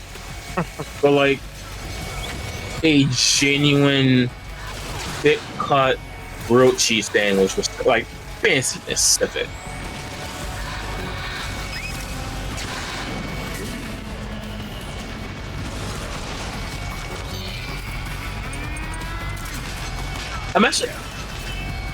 I need to go to the store tomorrow because I forgot what Kobe cheese tastes like.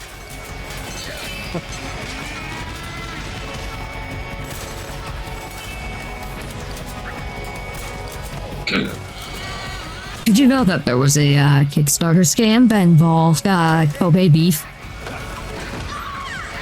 Not surprised. The Kobe I'm It talking about was though for is Kobe. Kobe. It was for Kobe beef jerky. Which, first of all, it was a scam. So obviously it didn't happen. But also, as people have since pointed out, Kobe beef is just about the worst kind of beef to make beef jerky out of. Yeah, the fat content's way too high for starters. Like it, like Kobe beef and what's the other one? Wagyu? Wagyu, thank you. They are the hardest types of meat to dry age, along with duck. Duck is also very fatty. The fattier the meat, the harder it is to dry age. And you It's need not a even, minimum. like with Kobe, with beef jerky in particular, it's not even about it being hard to dry age. It's that when it's got that high of a fat content, that fat's going to go rancid. Yeah, that's what I'm trying to say. Is like to dry age them are so hard. You need like 7 years experience to dry age them. 2 YouTubers I've watched have worked with dry aging Kobe and Wagyu beef, and equivalents of them, like Arikado. I believe that's the Wagyu of pork, as Google would say. But I've watched YouTubers make it. They talked about the process a little bit, how difficult it was. Really fascinating. Yeah, when I worked at that fish market, one of the occasional items we would sell was actually Wagyu beef burgers. Let me ask you a question, right? For the higher price types of fish, right? Yes. The more fancier or more expensive, what's your favorite? Besides swordfish, because we talked a lot about swordfish already. Yeah, salmon. I love me some salmon, but that's just like that's my go-to for like when it's on sale. Yeah. Good question, honestly, because I really depends on my mood. Like I like hard to say, honestly. It's a hard question now that I'm thinking about it, because it's like I love a lot of different kinds of fish, but there's still a lot I've never actually had. And I know a lot of people don't like the fishy taste of fish. To me, like that's kind of the point of fish, you know? Yeah. But it's like, to me, I'm thinking like, the fish has to be like, fresh. Yeah, I'm a big fan of fresh fish as well. Yeah. And that's the thing. That's when people say it smells fishy, they're like, "Oh, it smells fishy." I'm like, then to me that means that something is going bad. I think they may have not cooked it properly also. Well, usually the thing is, our stuff was like, freshly cut, like right off the, like basically skinned, scaled and everything, like boned and everything too. So it was like just cut like day of. Sometimes we had to actually do custom orders for how big a slab of fish a person wanted. Yeah. I hate that when you said that the fish was freshly boned. My mind went to that old anime screen cap meme where it's the guy holding up the fish and says, "I will now pleasure myself with this fish." Oh god. The Code Geass one, yeah. Something for me, right? Yes. There's this Alaskan fish, and I can't remember the name of it. I got it one time at my local market, and I don't think they've had it ever since. It was so good. I actually made it for one of my. Remember, Ari? I know you know Sai. I actually made it for him, and he loved it. Yeah, he actually said I cooked better. This is when I told that story I told you where, in front of me and my mother, he said I cooked better than his mom. And both me and my mom in unison went, "Ooh, I'm telling your mom." Oh, I miss memories like that. But I'm glad I get to share them with you guys. Yeah. Those retellings. Yeah. Because again, you guys would have loved my mom as well. I'm sure she was quite the wonderful woman. Oh, very so. Annoyed the hell out of me, but I miss them. Yeah. The funny thing is if I was ever a really popular streamer, people would love my mother. I could already see the jokes similar to how some VTubers have their mothers on stream and they're like, "Is she single?" I'm like, "My mother is married, guys."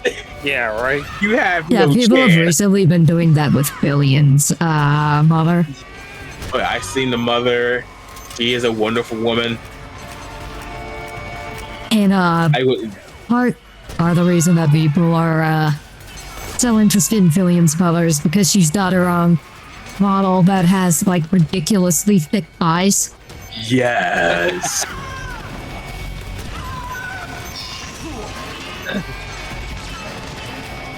I love how chat was down bad for her mom.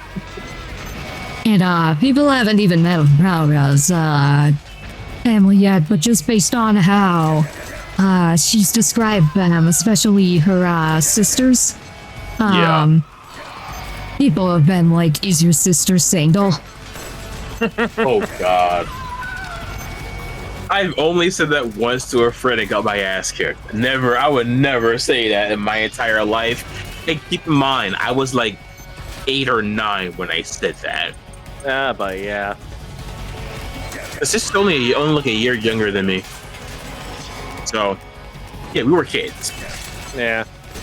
Like, I mean, I've done some pretty stupid shit as a kid, but like when I did this, Don't like, go into detail because you might incriminate yourself. I'm not. We don't I'm need not, more detail. Yeah, I'm not gonna say other than the fact is I was probably like maybe 13, 14 when I said that stupid shit, and yeah, I was old enough to know better. Yeah, the good thing is like me and that family are still wonderful friends. Like, I've been friends with this guy since I was 5. His mother and my late mother went to high school together and even shared a locker together. Oh wow. That tells you how close I am with this family. And I haven't seen him in a minute. The next time I get a vacation, I'm going to I should take the kids to go see play mini golf. They would love that. Maybe the batting cages too. The oldest is like 9 right now. The youngest I think is like 5. Oh wow. So yeah, the kids would love that, you know. And this is why I always say I'm everyone's gay uncle.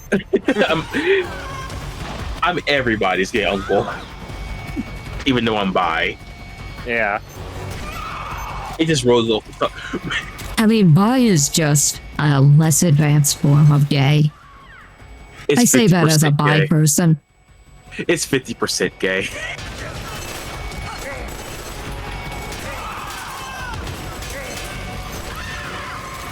%, gay, you know, like 90, depending on the type of person you are. A percentage of pan.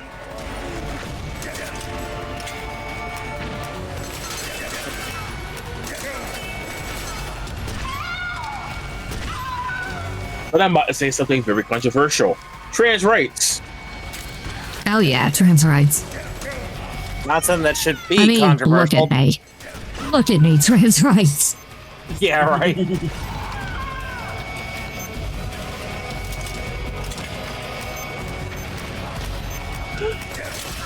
Oh my god! There's plushies of some characters from the Nikki Goddess of Warrior. Goddess of Victory Nikki, right? There's some really cute plushies. I will post them in the general, just because they're that cute. And we know the game is horny, but you know, some wholesome cuteness is always nice.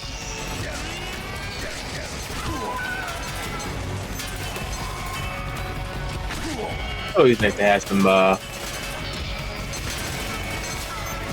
you know, I can't think of words.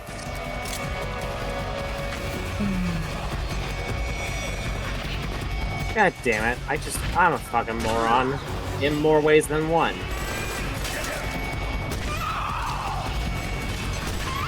Why the fuck didn't I remember this? So, Ari, good news. I did actually give you, I did give Burrit, the 2 items he wanted autographed by, Tara Platt and, Yuri Lowenthal. Yeah. Here's what I'm ticked about, because I forgot that Tara Platt voiced a character in the Legion of Superheroes cartoon series from the mid-2000s. So I'm a little irritated at myself for not handing him off the DVD set to get autographed when he goes to the convention this December. So I gotta ship it down to him. If I want to get Tara Platt's autograph for myself, I kind of need to send that down too. So do it. Yeah, I'm just trying to get some money in right now. Thankfully, I owe Chuck for telling me about pirate ship because I had no idea pirate ship was even a thing. And like shipping has just been so much cheaper using it.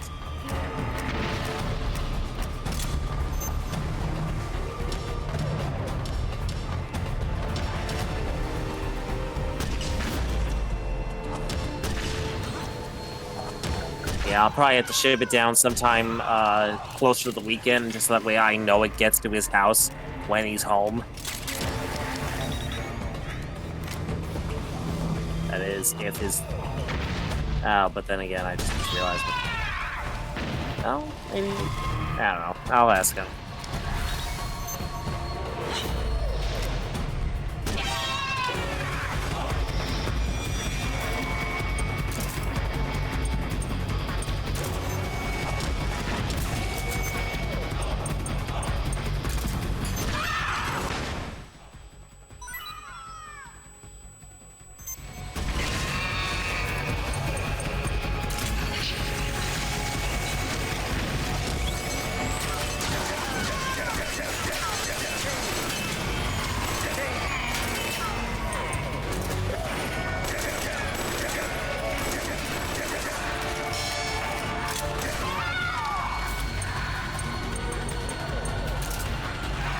I think if I fail this one more time, I'm probably gonna end it for the night.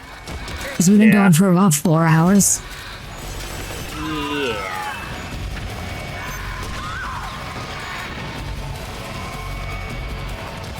Yeah, I think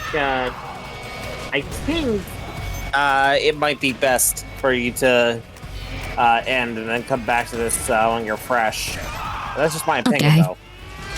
That's just my opinion. I agree with your opinion. Yeah.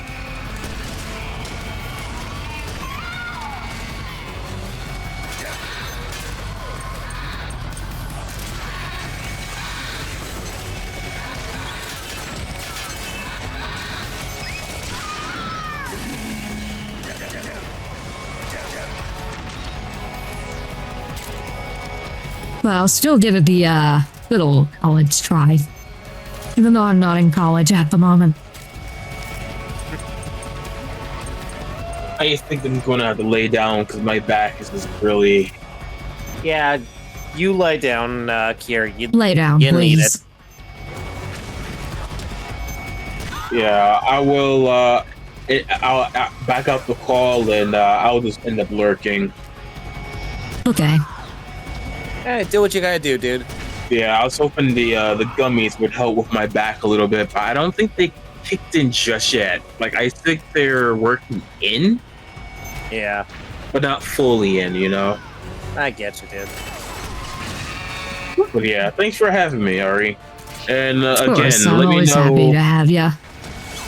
Again, let me know if you're ever interested in the Fortnite or the VTuber Team Fortress 2 type thing, because that just sounds like fun. Okay. Yeah, that's where we're gonna end it for tonight. Yeah. And then I'll stay to the end part then. Yeah, the void. Void. Alright, thank you everyone for tuning in. Thank you to my co-host for joining me tonight. Let's see if we go. Raid booking tonight or not. I see a friend of ours. I actually have enough points. Let me actually do this I see a friend of ours, so we are going to raid Cloud who's playing I believe it's Card Shop Simulator. Yeah, TCG Card Shop Simulator. TCG Card Shop Simulator, okay. No wonder they were lurking. So, go give Cloud a warm welcome. And, oh, wrong thing. Just so people have it. I'll see you guys on Wednesday night, and until then, unpleasant dreams. Well, we're the boys of chorus. We hope you like our show. We know you're rooting for us, but now we have to go. Just people have it in case they want to copyright it. You know, copyright Good night, everybody.